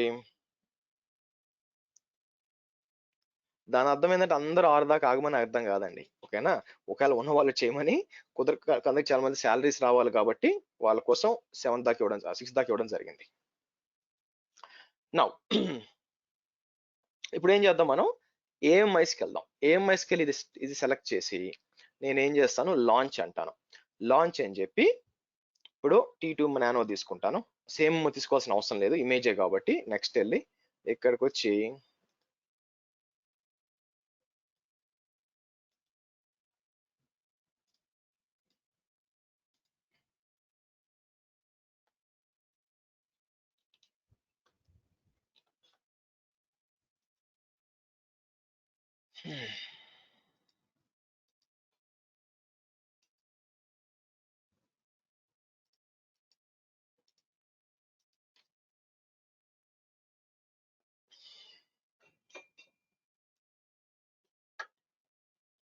ఓకే, మీకు సర్వర్ లాంచ్ అవుతుంది, చూద్దాం. ఈ సర్వర్ లాంచ్ అయిపోయినాక మీకు Nginx కూడా స్టార్ట్ అయిపోవాలండి, హెలో అని కూడా రావాలన్నమాట. ఎందుకు, మన ఇమేజ్ క్రియేట్ చేసినప్పుడు దాంట్లో ఆల్రెడీ Nginx ఉంది, దాంతో పాటు దాని లోపల మనం ఏం చేసాము, HTML ఎడిట్ చేసి హలో అని పెట్టామండి. సో కాబట్టి ఆ ఇన్ఫర్మేషన్ అంతా కూడా సేవ్ అయింది కాబట్టి మీకు ఇమేజ్ లో రావాలి.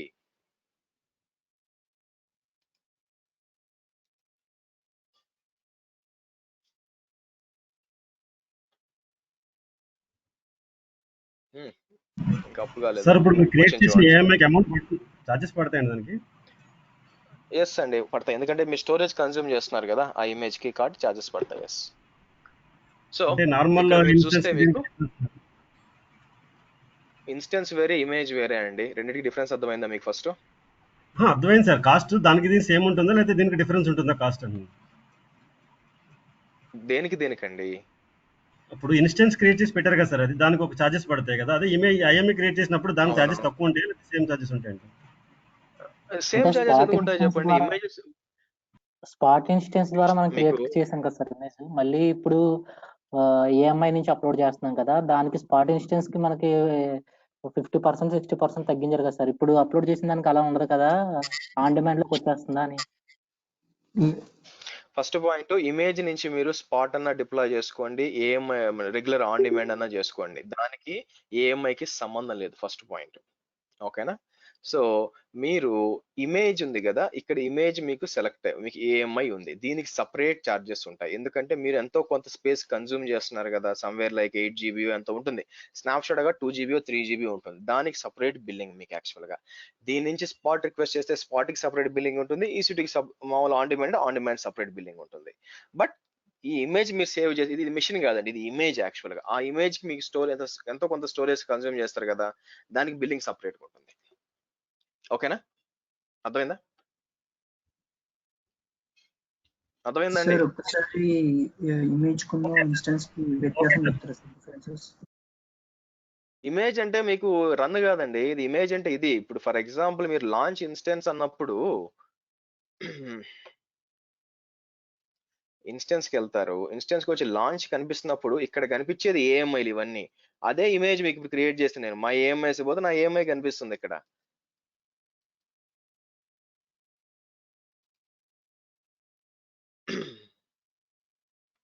సార్ అంటే అందులో ఆపరేటింగ్ ఉన్న సిస్టమ్ అండి, అదే చెప్తుంది.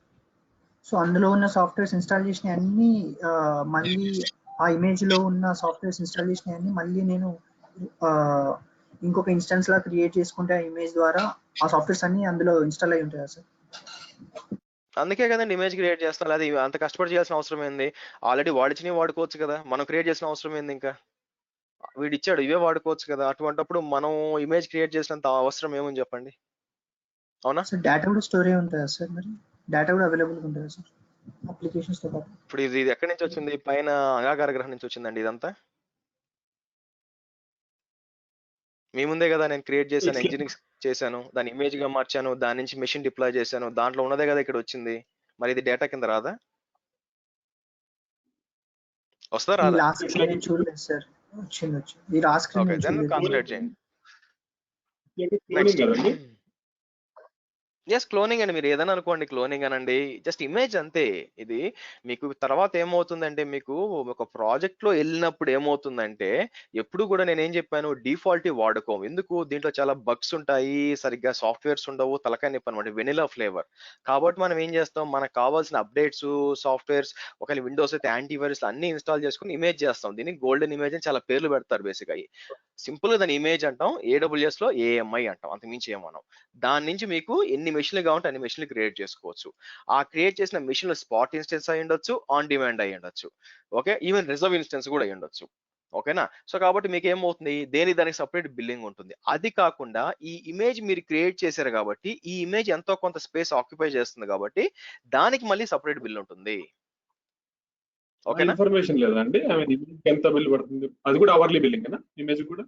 అది కూడా అవర్లీ బిల్ ఉంటుంది. మీకు స్టోరేజ్ కదా, స్టోరేజ్ వచ్చినప్పుడు మీకు మంత్లీ బిల్లింగ్ వస్తుందండి. దానికి ఏం చేయాలంటే ఇక్కడ బిల్లింగ్ రావాలి మనం. Actual for example billing dash board వస్తే ఈ బిల్లింగ్ లో కనిపిస్తుంది మీకు యాక్చువల్ గా. దాంట్లో EC2 కింద మీకు ఫర్ ఎగ్జాంపుల్ మీరు చూసారు అనుకోండి,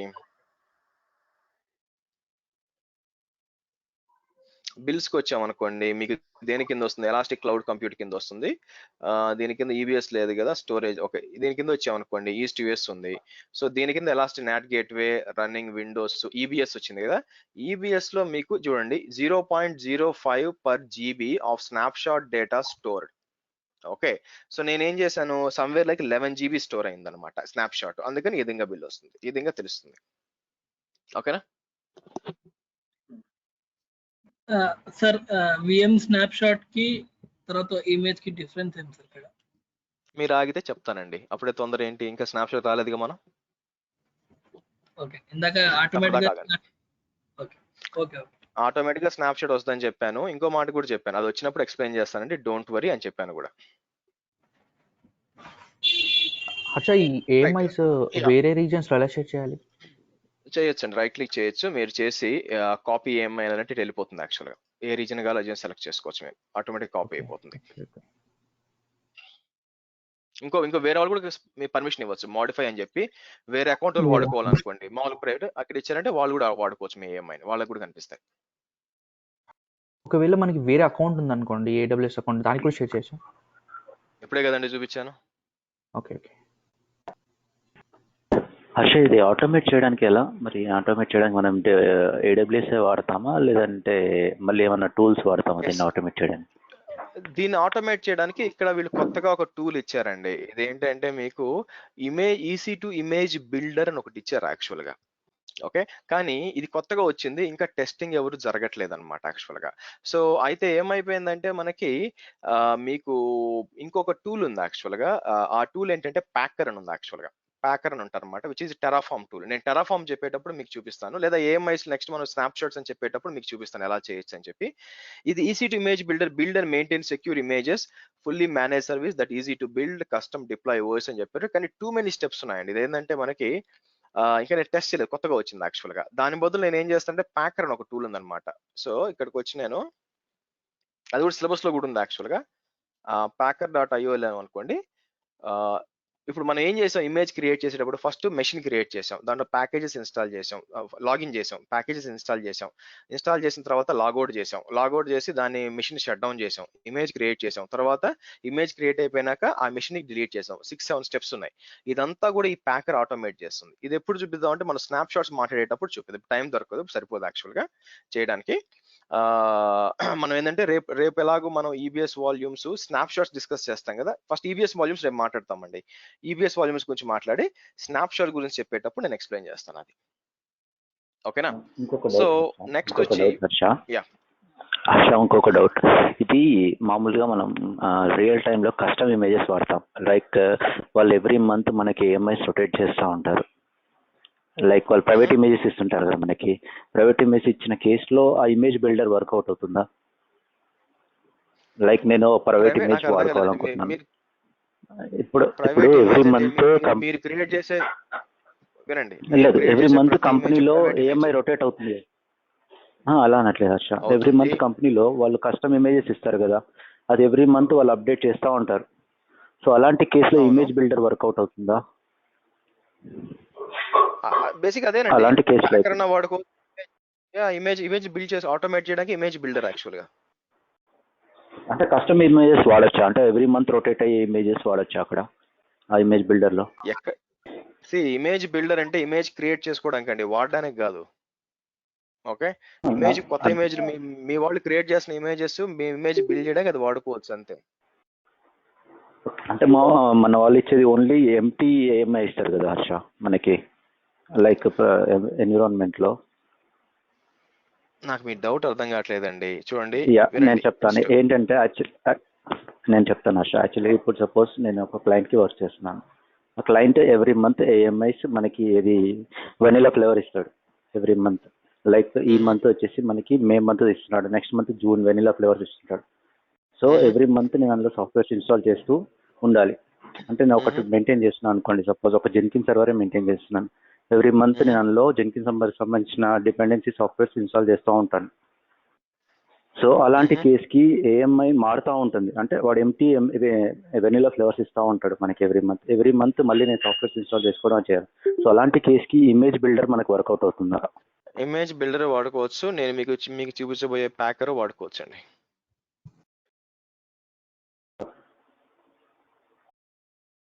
ఓకే, మీకు ఇమేజ్ ని రైట్ క్లిక్ చేసి డీరిజిస్టర్ చేయండి. ఇదంతా మాన్యువల్ గా ఇమేజ్ క్రియేట్ చేయడం. ఇలా మాన్యువల్ గా క్రియేట్ చేయడం అనేది వాల్యూ లేదండి. ఓకేనా? సో మనం దీనంతా ఆటోమేట్ చేయాలి. ఓకే, సో ఆటోమేట్ చేయాలంటే ఎలా చేయాలి? సరే, ఓ పని చేద్దాం, టైం ఇంకా మనకు ఒక 15 minutes ఉంది కాబట్టి ఓ పని చేద్దాం, దాన్ని కూడా కంప్లీట్ చేస్తే పని అయిపోతుంది. సో మనకి ఈ రోజు 27 ఇది డిలీట్ చేస్తాను చూడండి. సో నాకేం కావాలా, ఇప్పుడు నేను చేసిందంతా కూడా ఈ 7 స్టెప్స్ ని ఆటోమేట్ చేయాలండి. ఏంటి? మిషన్ క్రియేట్ చేయడం, కావాల్సిన లాగిన్ చేయడం, కావాల్సిన అప్డేట్ చేయడం, మిషన్ ని షట్ డౌన్ చేయడం, ఆ తర్వాత దాని ఇమేజ్ క్రియేట్ చేయడము, ఆ తర్వాత ఆల్రెడీ అంటే ఆ మిషన్ కదా, ఆ మిషన్ డిలీట్ చేయడం, క్రియేట్ చేసిన మిషన్ ఇమేజ్ క్రియేట్ అయిపోయినాక మిషన్ ని డిలీట్ చేయడం, ఇదంతా ఆటోమేట్ చేయాలా. ఆటోమేట్ చేయాలి అంటే ఇది యాక్చువల్ గా డెవాప్స్ టూల్ అండి. దీన్ని డీప్ గా ఎక్స్ప్లెయిన్ పోను, బట్ ఎలా పనిచేస్తుందో మీకు తెలియాలి. ఫస్ట్ మీకు ఏం కావాలంటే మీకు ఐఏఎం ఓపెన్ చేయాలి. యాక్చువల్ గా ఐఏఎం ఎక్కడ ఉంటుందంటే మీకు ఇక్కడికి వచ్చి సెక్యూరిటీ ఐడెంటిటీ అండ్ కంప్లైన్స్ దగ్గర ఇట్లా ఓపెన్ చేయండి. ఇక్కడ యూజర్స్ కి రండి. యూజర్స్ కి వచ్చి యాడ్ యూజర్ అని చెప్పి నేనేం చేస్తాను, AWS B24 యూజర్ అని చెప్పి, సో కింద వచ్చి ప్రోగ్రామాటిక్ యాక్సెస్ అని ఇస్తాను. నెక్స్ట్ రండి, ఇక్కడ అడ్మిన్ రైట్స్ ఇస్తాను. మామూలు అడ్మిన్ ఇవ్వకూడదు, EC2 ఇస్తే సరిపోతుంది, బట్ నేను అడ్మిన్ మళ్ళీ డిలీట్ చేస్తా కాబట్టి అడ్మినిస్ట్రేటర్ యాక్సెస్ ఇచ్చి, సో నెక్స్ట్ ట్యాక్స్ అని చెప్పి రివ్యూ అని చెప్పి నాకు యాక్సెస్ కి సీక్రెట్ ని యాక్సెస్ కి సీక్రెట్ కి ఉంటాయండి. ఇది తీసుకుంటాను యాక్చువల్ గా.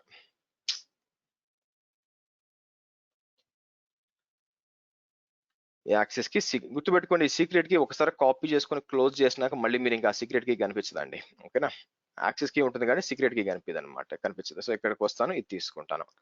ఇప్పుడు నేను ఏం చేస్తానంటే మీకు నేనేం చేస్తానంటే అది గిట్హబ్ లో టెరాఫార్మ్ సింగిల్ ఇన్స్టెన్స్ అని ఒకటి ఉంటుంది, దీని లోపల packer.json ఒకటి ఉంటుంది అనమాట. ఇప్పుడు మనం ఏం చేయొచ్చు అంటే ఈ కోడ్ అంతా తీసుకొస్తాను నేను, JSON కోడ్ అంటారు దీన్ని, మీకు క్లౌడ్ ఫార్మేషన్ చెప్పేటప్పుడు ఎక్స్ప్లెయిన్ చేస్తాను ఇది. ఓకే, ఇది ఏం చేస్తుందంటే యాక్సెస్ కి సీక్రెట్ కి వచ్చి మనం ఇక్కడ ఇస్తాం. మీరు చూసినట్లయితే నేనేం చేస్తాను, తీసుకొచ్చి యాక్సెస్ కి తీసుకొచ్చి ఇక్కడ, ఆ తర్వాత సీక్రెట్ కి వచ్చి ఇది తీసుకుంటాను, తీసుకొని వచ్చి నేను ఏం చేస్తాను ఇక్కడ ఇస్తాను, ఇచ్చేసి సరే ఇదంతా మన గ్రీన్ VPC అన్నమాట. సో దీన్ని తీసుకెళ్ళి సేవ్ యాస్ అని చెప్పి నేను ఎక్కడ ఇస్తాను, నాకు ఆల్రెడీ నాకు టెరాఫార్మ్ ప్యాకర్ అని కొన్ని దీంట్లో ఉన్నాయన్నమాట.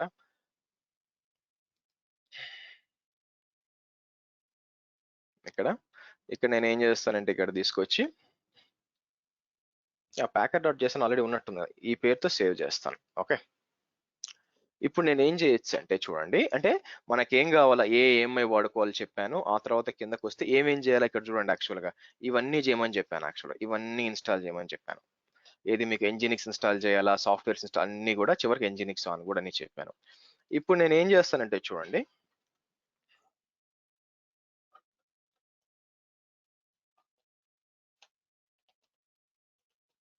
ఓకే, సో ఇప్పుడు నేను ఏం చేస్తానంటే సింపుల్ గా ఆల్రెడీ ప్యాకర్ నా దగ్గర ఉందండి, డౌన్లోడ్ చేసి ఇక్కడ చేయాలి యాక్చువల్గా ప్యాకర్ వర్షన్ అని చెప్పి. దీనికి వెళ్లే ముందు ఇక్కడికి వచ్చి నేను ఏం చేస్తానంటే ఇన్స్టెన్సెస్కి వచ్చాను అనుకోండి. ఇన్స్టెన్సెస్ లో ఏమి ఇన్స్టెన్సెస్ ఉన్నాయి మీరు చూస్తే ఆల్రెడీ, ఇది కూడా డిలీట్ చేస్తాను, ఇది అవసరం లేదు యాక్చువల్గా.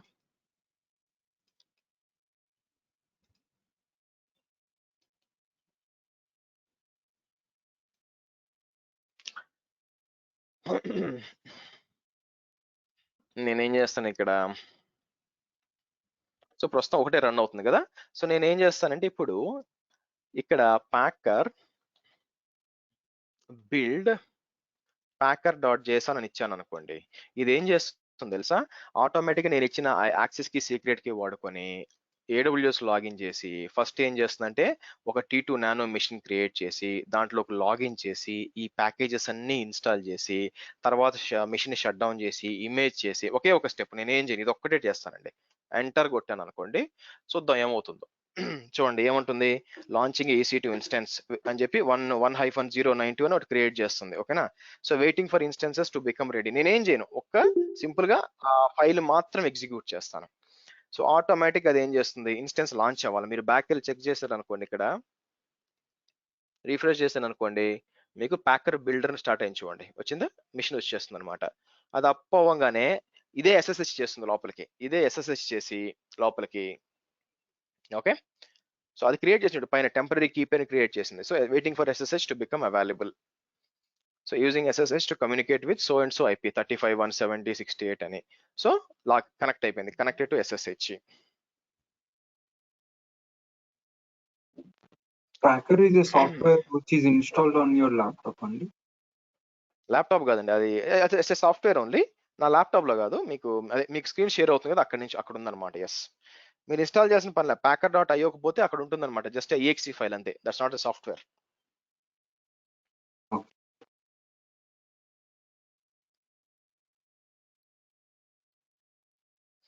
ఓకే, మీకు అన్ని ఇన్స్టాల్ అవుతుంది యాక్చువల్గా.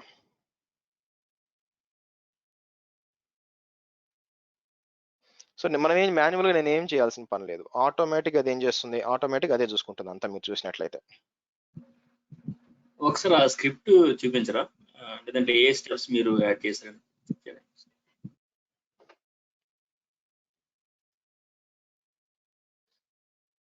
ఇవన్నీ ఇది ఇన్లైన్ షెల్ స్క్రిప్ట్ యాక్చువల్ గా. ఈ షెల్ స్క్రిప్ట్ లైనక్స్ మెషిన్ కాబట్టి ఇవన్నీ ఇన్స్టాల్ అవుతాయి మీకు.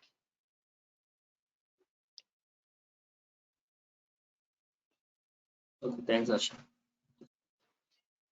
సార్ ఈ ప్యాకర్ ఓన్లీ ఇమేజెస్ తీసుకోవడానికేనా లేకపోతే డాకర్ టైప్ లో ఇన్స్టెన్సెస్ క్రియేట్ చేయడానికి కూడా సార్? డాకర్ టైప్ లో డాకర్ ఇన్స్టెన్సెస్ క్రియేట్ చేస్తండి. ఎవరు చెప్పారు? డాకర్ ఇన్స్టెన్సెస్ క్రియేట్ చేస్తున్నారు. డాకర్ కంటైనర్స్ క్రియేట్ చేస్తుంది, ఇన్స్టెన్సెస్ క్రియేట్ చేయదు. ఇన్స్టెన్స్ అంటే సర్వర్స్. సో కాబట్టి మీరు చెప్పాల్సిన టెరాఫామ్, డాకర్ కాదు. ఎనీవే, ప్యాకర్ అనే టూల్ ఏంటంటే ఓన్లీ ఏఎంఐస్ క్రియేట్ చేయడానికి మాత్రమే. చూడండి అదేం చేస్తుంది ఇప్పుడు చూడండి, స్టాప్ ఇన్స్టెన్స్ చేస్తుంది, waiting for the instances stop అన్నమాట. స్టాప్ చేసి దాన్ని ఇప్పుడు మళ్ళీ ఏఎంఐగా కన్వర్ట్ చేస్తుంది. ఏఎంఐగా కన్వర్ట్ చేసి ఏం చేస్తుంది మీకు తర్వాత ఆ మెషిన్ కూడా డిలీట్ చేస్తుంది. అంత ఆటోమేటెడ్ అన్నమాట. ఎందుకు ఇదంతా అవసరం అవుతుందంటే మీకు రేపొద్దున మీకు డెవాప్స్ లో సిఐసిడి టూల్స్ అన్ని మీరు త్రూ జెంకిన్స్ చేసినప్పుడు మాన్యువల్ గా మీ మధ్యలో చేయబెట్టేసి నేను మెషిన్ క్రియేట్ చేస్తుంటే కుదరదు. ఫస్ట్ కోడ్ వచ్చి మీకు వర్షన్ కంట్రోల్ గిటబ్ లో ఉంటుంది, అక్కడ నుంచి ఏఎంఐ క్రియేట్ అవుతుంది, అక్కడ నుంచి ఇన్ఫ్రాస్ట్రక్చర్ టెరాఫామ్ ద్వారా డిప్లాయ్ అవుతుంది, ఆ తర్వాత అక్కడ నుంచి మీకు అప్లికేషన్ డిప్లాయ్ అవుతుంది. అంతా కూడా ఒక సైకిల్ వెళ్తూ ఉంటుంది. మధ్యలో మాన్యువల్ వర్క్ అసలు వాల్యూవే లేదనమాట. కాబట్టి ఇవన్నీ తెలియాలి. సో ఈ ప్యాకర్ టెరాఫామ్ గురించి మనం డెవాప్స్ లో ఇంకా డీప్ గా వెళ్ళి మాట్లాడతాం.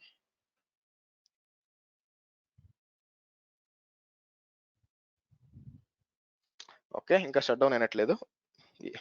ఏఎంఐ క్రియేట్ అయిపోయిందండి, చూసారా? ఏఎంఐ -0981 వస్తుంది చూడండి. క్రియేటింగ్ ఏఎంఐ అని చెప్పి ఏఎంఐ పేరు కూడా వచ్చింది చూడండి. AMI DevOps class build B అంటే ఈ రోజు డేట్ తో క్రియేట్ అవుతుంది మీకు ఐసో టైమ్ తో. అది అయిపోయినాక ఏఎంఐ బికమ్ రెడీ అయిపోయినాక అది మిషన్ కూడా డిలీట్ చేస్తుంది.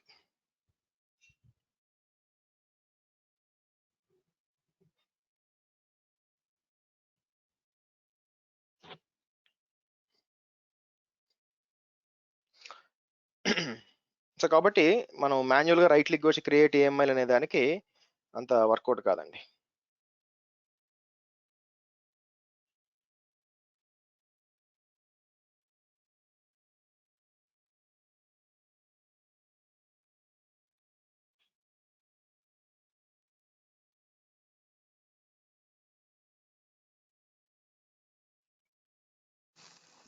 యూజువల్గా ఫస్ట్ టైం బిల్డ్కి యూజ్ చేస్తారు సార్?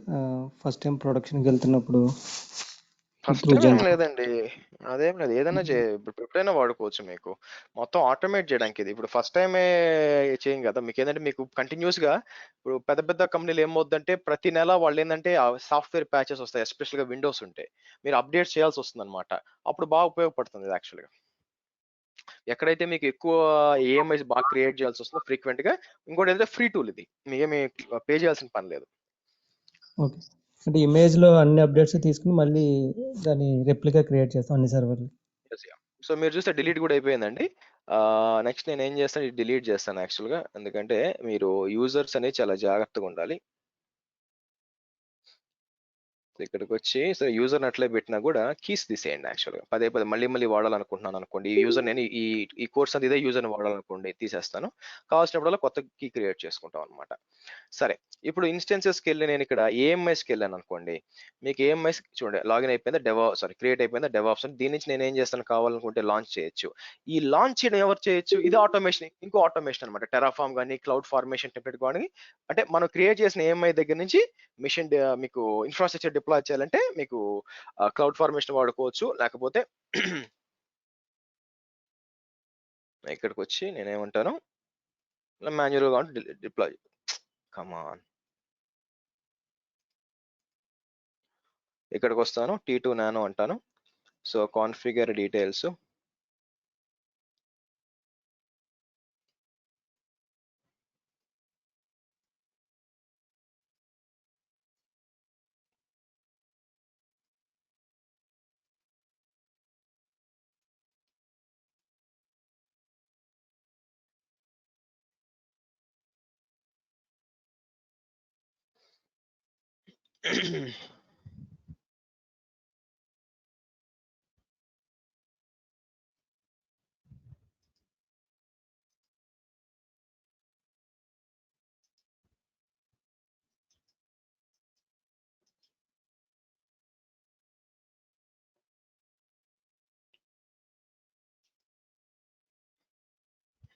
ఓకే వచ్చేసిందండి మీకు సర్వర్ ఇక్కడ.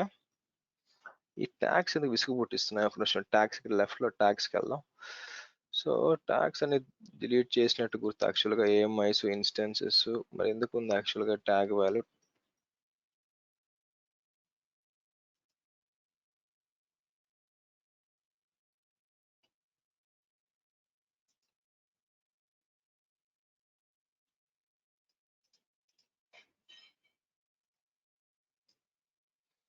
ఓకే, మెషిన్ అప్ అయిపోయిందండి. సో నేను ఏం చేయొచ్చు, డిస్క్రిప్షన్కి వెళ్ళి ఇక్కడ ఈ ఇది తీసుకొని ఇక్కడికి వచ్చి పేస్ట్ చేస్తాను అనుకోండి, ఏమవుద్దో చూద్దాం. ఇలా వస్తుంది అనమాట. సో ఇది ఎక్కడి నుంచి వచ్చింది యాక్చువల్గా? మనం బిల్డ్ చేసాం కదా.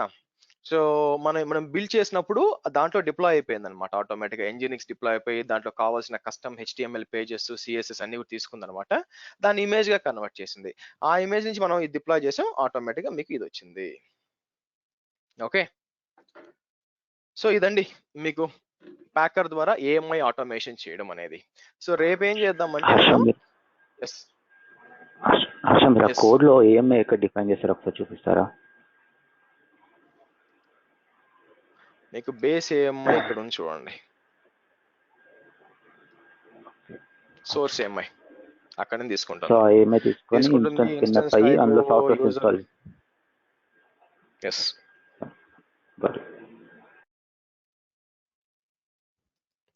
సో ఇదండి మనకి AMI creation as well as automate చేయడం కూడా. రేపు ఏం చేస్తామంటే మనం ఈబిఎస్ వాల్యూమ్స్ స్టార్ట్ చేస్తామండి. రేపు ఎల్లుండి నా ప్లాన్ ఏంటంటే మీకు ఈబిఎస్ వాల్యూమ్స్ చెప్పడం అండ్ స్నాప్ షాట్స్ కంప్లీట్ చేయడం యాక్చువల్గా. ఓకే, దాంతో ఈ వారం అయిపోతుంది. నెక్స్ట్ వారం ఏం చేస్తాం మనం? నెక్స్ట్ వారం వచ్చి ఫస్ట్ వచ్చి load balancers and application load balance, network load balance, తర్వాత application load balancers and certificates, DNS, తర్వాత మనకి ఆటో స్కేలింగ్, సో ఆ తర్వాత పబ్లిక్ అండ్ ప్రైవేట్ DNS లో చేసి మనకి గురువారం మాక్సిమం ఫ్రైడేకి మనం EC2 కూడా అయిపోతుంది. మళ్ళీ నెక్స్ట్ వీక్ ఆ తర్వాత మనం స్టోరేజ్కి వెళ్ళిపోతాం, IAMకి వెళ్తాం యాక్చువల్గా. ఓకే, ఎనీ క్వశ్చన్స్ అండి?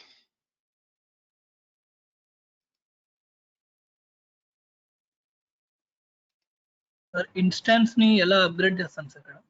సపోజ్ నేను ఇప్పుడు రెడ్ హ్యాట్ లైనక్స్ ఇన్స్టాన్స్ వాడుతున్నాను సార్, 7.6 లో ఉంది. 7.8 లో అప్గ్రేడ్ చేయడానికి 7.8 కి అప్గ్రేడ్ చేయడానికి ఎలా అప్గ్రేడ్ చేస్తాను సార్? సేమ్ లోపలికి పోయి మీకు ప్యాచెస్ డౌన్లోడ్ చేసుకుని అప్డేట్ చేసుకోండి. దానికి AWS కి ఏం సంబంధం ఉంది అసలు? ప్యాచెస్ ఎలా అంటే కనెక్టివిటీ ఎలా ఉంటుంది సార్? ఇది రెడ్ హ్యాట్ సైట్ కి కనెక్ట్ అవుతుంది అట్లా? ఆబ్వియస్ గా M రిపోజిటరీస్ లేకపోతే red hat package manager RPMs వాడుకొని డౌన్లోడ్ చేసుకుని అప్గ్రేడ్ చేయండి. మీకు గూగుల్లో కొడితే 100 ఆర్టికల్ వస్తాయండి దానికి ఎలా అప్గ్రేడ్ చేయాలని. Operating, that is called operating system upgrade. దానికి AWS సంబంధమే లేదు అసలు యాక్చువల్గా. ఒకవేళ ఇన్స్టాన్స్ అప్గ్రేడ్ చేయడానికి టూల్ ఏమన్నా టూల్ ఉందా సార్ ఇక్కడ AWS లో తెలుసుకోవడానికి? అవును, సిస్టమ్స్ మేనేజర్ వాడుకోవచ్చు అండి. సిస్టమ్ మేనేజర్ ఇక్కడ ఒకటి ఉంటుంది, దీన్ని వాడుకొని ప్యాచెస్ చేయొచ్చు. బట్ దానికి అది కొంచెం కాంప్లికేటెడ్ ప్యాచింగ్ చేయడానికి. ఇక్కడ సిస్టమ్స్ మేనేజర్ అంటారు యాక్చువల్గా. సో ప్యాచెస్ ఏమైనా అప్డేట్ చేయాలంటే దీన్ని వాడుకొని చేయొచ్చు. ఇక్కడ వచ్చి ప్యాచ్ మేనేజర్ అని ఉంటుంది, ఇక్కడ వచ్చి ప్యాచ్ మేనేజర్ అని చెప్పి దీని ద్వారా చేయొచ్చు కావాల్సి వస్తే. ఇక్కడ మీకు రైట్ సైడ్ లో సెంటర్స్, డెవియన్, రెడ్ హ్యాట్ ఎంటర్ప్రైజ్ నుంచి తీసుకొని చేయొచ్చు. Thank you sir. Welcome. Next questions అండి. కంప్లీట్ EC2 కాన్సెప్ట్ అంతా పాస్ కిందకి వస్తుందండి, ప్లాట్ఫామ్ యాజ్ సర్వీస్? నో, అది ఇన్ఫ్రాస్ట్రక్చర్ యాజ్ సర్వీస్ అండి. ఎందుకంటే EC2 అనేది మీకు మెషిన్స్ పాస్ అంటే మీకు RDS అనేది పాస్ కింద వస్తుంది, ప్లాట్ఫామ్ ఇవ్వడం. EC2 ప్లాట్ఫామ్ కాదు కదా, ఇన్ఫ్రాస్ట్రక్చర్ కింద వస్తుంది కదా, కాబట్టి పాస్ కింద రాదు, IaaS కింద వస్తుంది.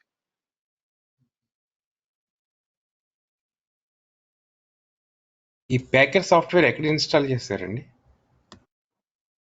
నేనేం ఇన్స్టాల్ చేయాల్సిన పని లేదండి. తీసుకొచ్చి మీరు ప్యాకర్ డాట్ ఇక్కడికి రండి, ఫస్ట్ ఇక్కడికి వచ్చి డౌన్లోడ్ అంటే మీకు ఏమవుతుంది, సో ఇక్కడ డౌన్లోడ్ అంటే మీకు ఒక జిప్ ఫైల్ వస్తుంది. ఓకే, జిప్ ఫైల్ అన్జిప్ చేసి తీసుకొచ్చి ఇక్కడ పెట్టుకోండి. మీరు ఇన్స్టాల్ చేసిన పని ఏం లేదు. మీరు చూస్తే C డ్రైవ్ లో నేను ఏం చేశాను, టెరాఫామ్ లోపల ఇక్కడ చూడండి packer.exe అంతే. మీరేం ఇన్స్టాల్ చేయాల్సి రైట్ డబుల్ క్లిక్ కూడా చేయాల్సిన పని ఏం లేదు, నో నీడ్. టెరాఫామ్ కూడా సేమ్ ఉంది అట్లా ప్యాకర్ లాగా? టెరాఫామ్ కూడా same, yes. No Terraform is different tool complete గా. అది మీకు క్లౌడ్ ఫార్మేషన్ వచ్చినప్పుడు చెప్తాను.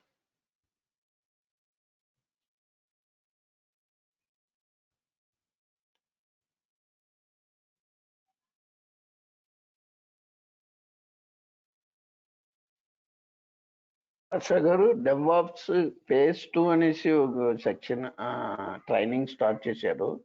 అది డిఫరెంటేనా? ఇప్పుడు ఫేజ్ 1 ఫేజ్ 2 అని సపరేట్ కోర్స్ ఉన్నాయా మీ దగ్గర? సపరేట్ కోర్స్ అండి అది. ఫేజ్ 1 లో మీకు ఏముంటుందంటే మీకు స్క్రిప్టింగ్ అంతా వస్తుంది. షెల్ స్క్రిప్టింగ్, పవర్ షెల్, ఆ తర్వాత గిట్ అని, అంటే లెవెల్ 1 అనుకోండి. లెవెల్ 1 అంటే ఫస్ట్ లెవెల్లో మీకు అంతా డాకర్ స్వాము, ఆ తర్వాత ఉంటుంది. దాని నెక్స్ట్ లెవెల్ వచ్చి క్యూబర్నిటీస్ అండ్ పైథాన్ వెళ్తున్నాం అనమాట. కుబర్నెటిస్ పైథాన్ చెప్తున్నారండి అని కోర్స్ ఉందా సపరేట్ గా? జూన్ 1 నుంచి స్టార్ట్ అవుతుందండి. అది వచ్చి మండే, వెనస్డే, ఫ్రైడే, సండే ఉంటుంది. Morning 11 IST. కాబట్టి మీరు యూఎస్ లో అటు సైడ్ ఉంటే మీకు వర్కౌట్ కావచ్చు. 11 మార్నింగ్ IST. అవునండి. ఓకే, చలో guys, that's it for today. రేపు కలుద్దాము, రేపు ఫర్దర్ గా చూద్దాం. ఎస్, ఫేజ్ 1 లో చెప్పండి. హెవీగా ఉంటుంది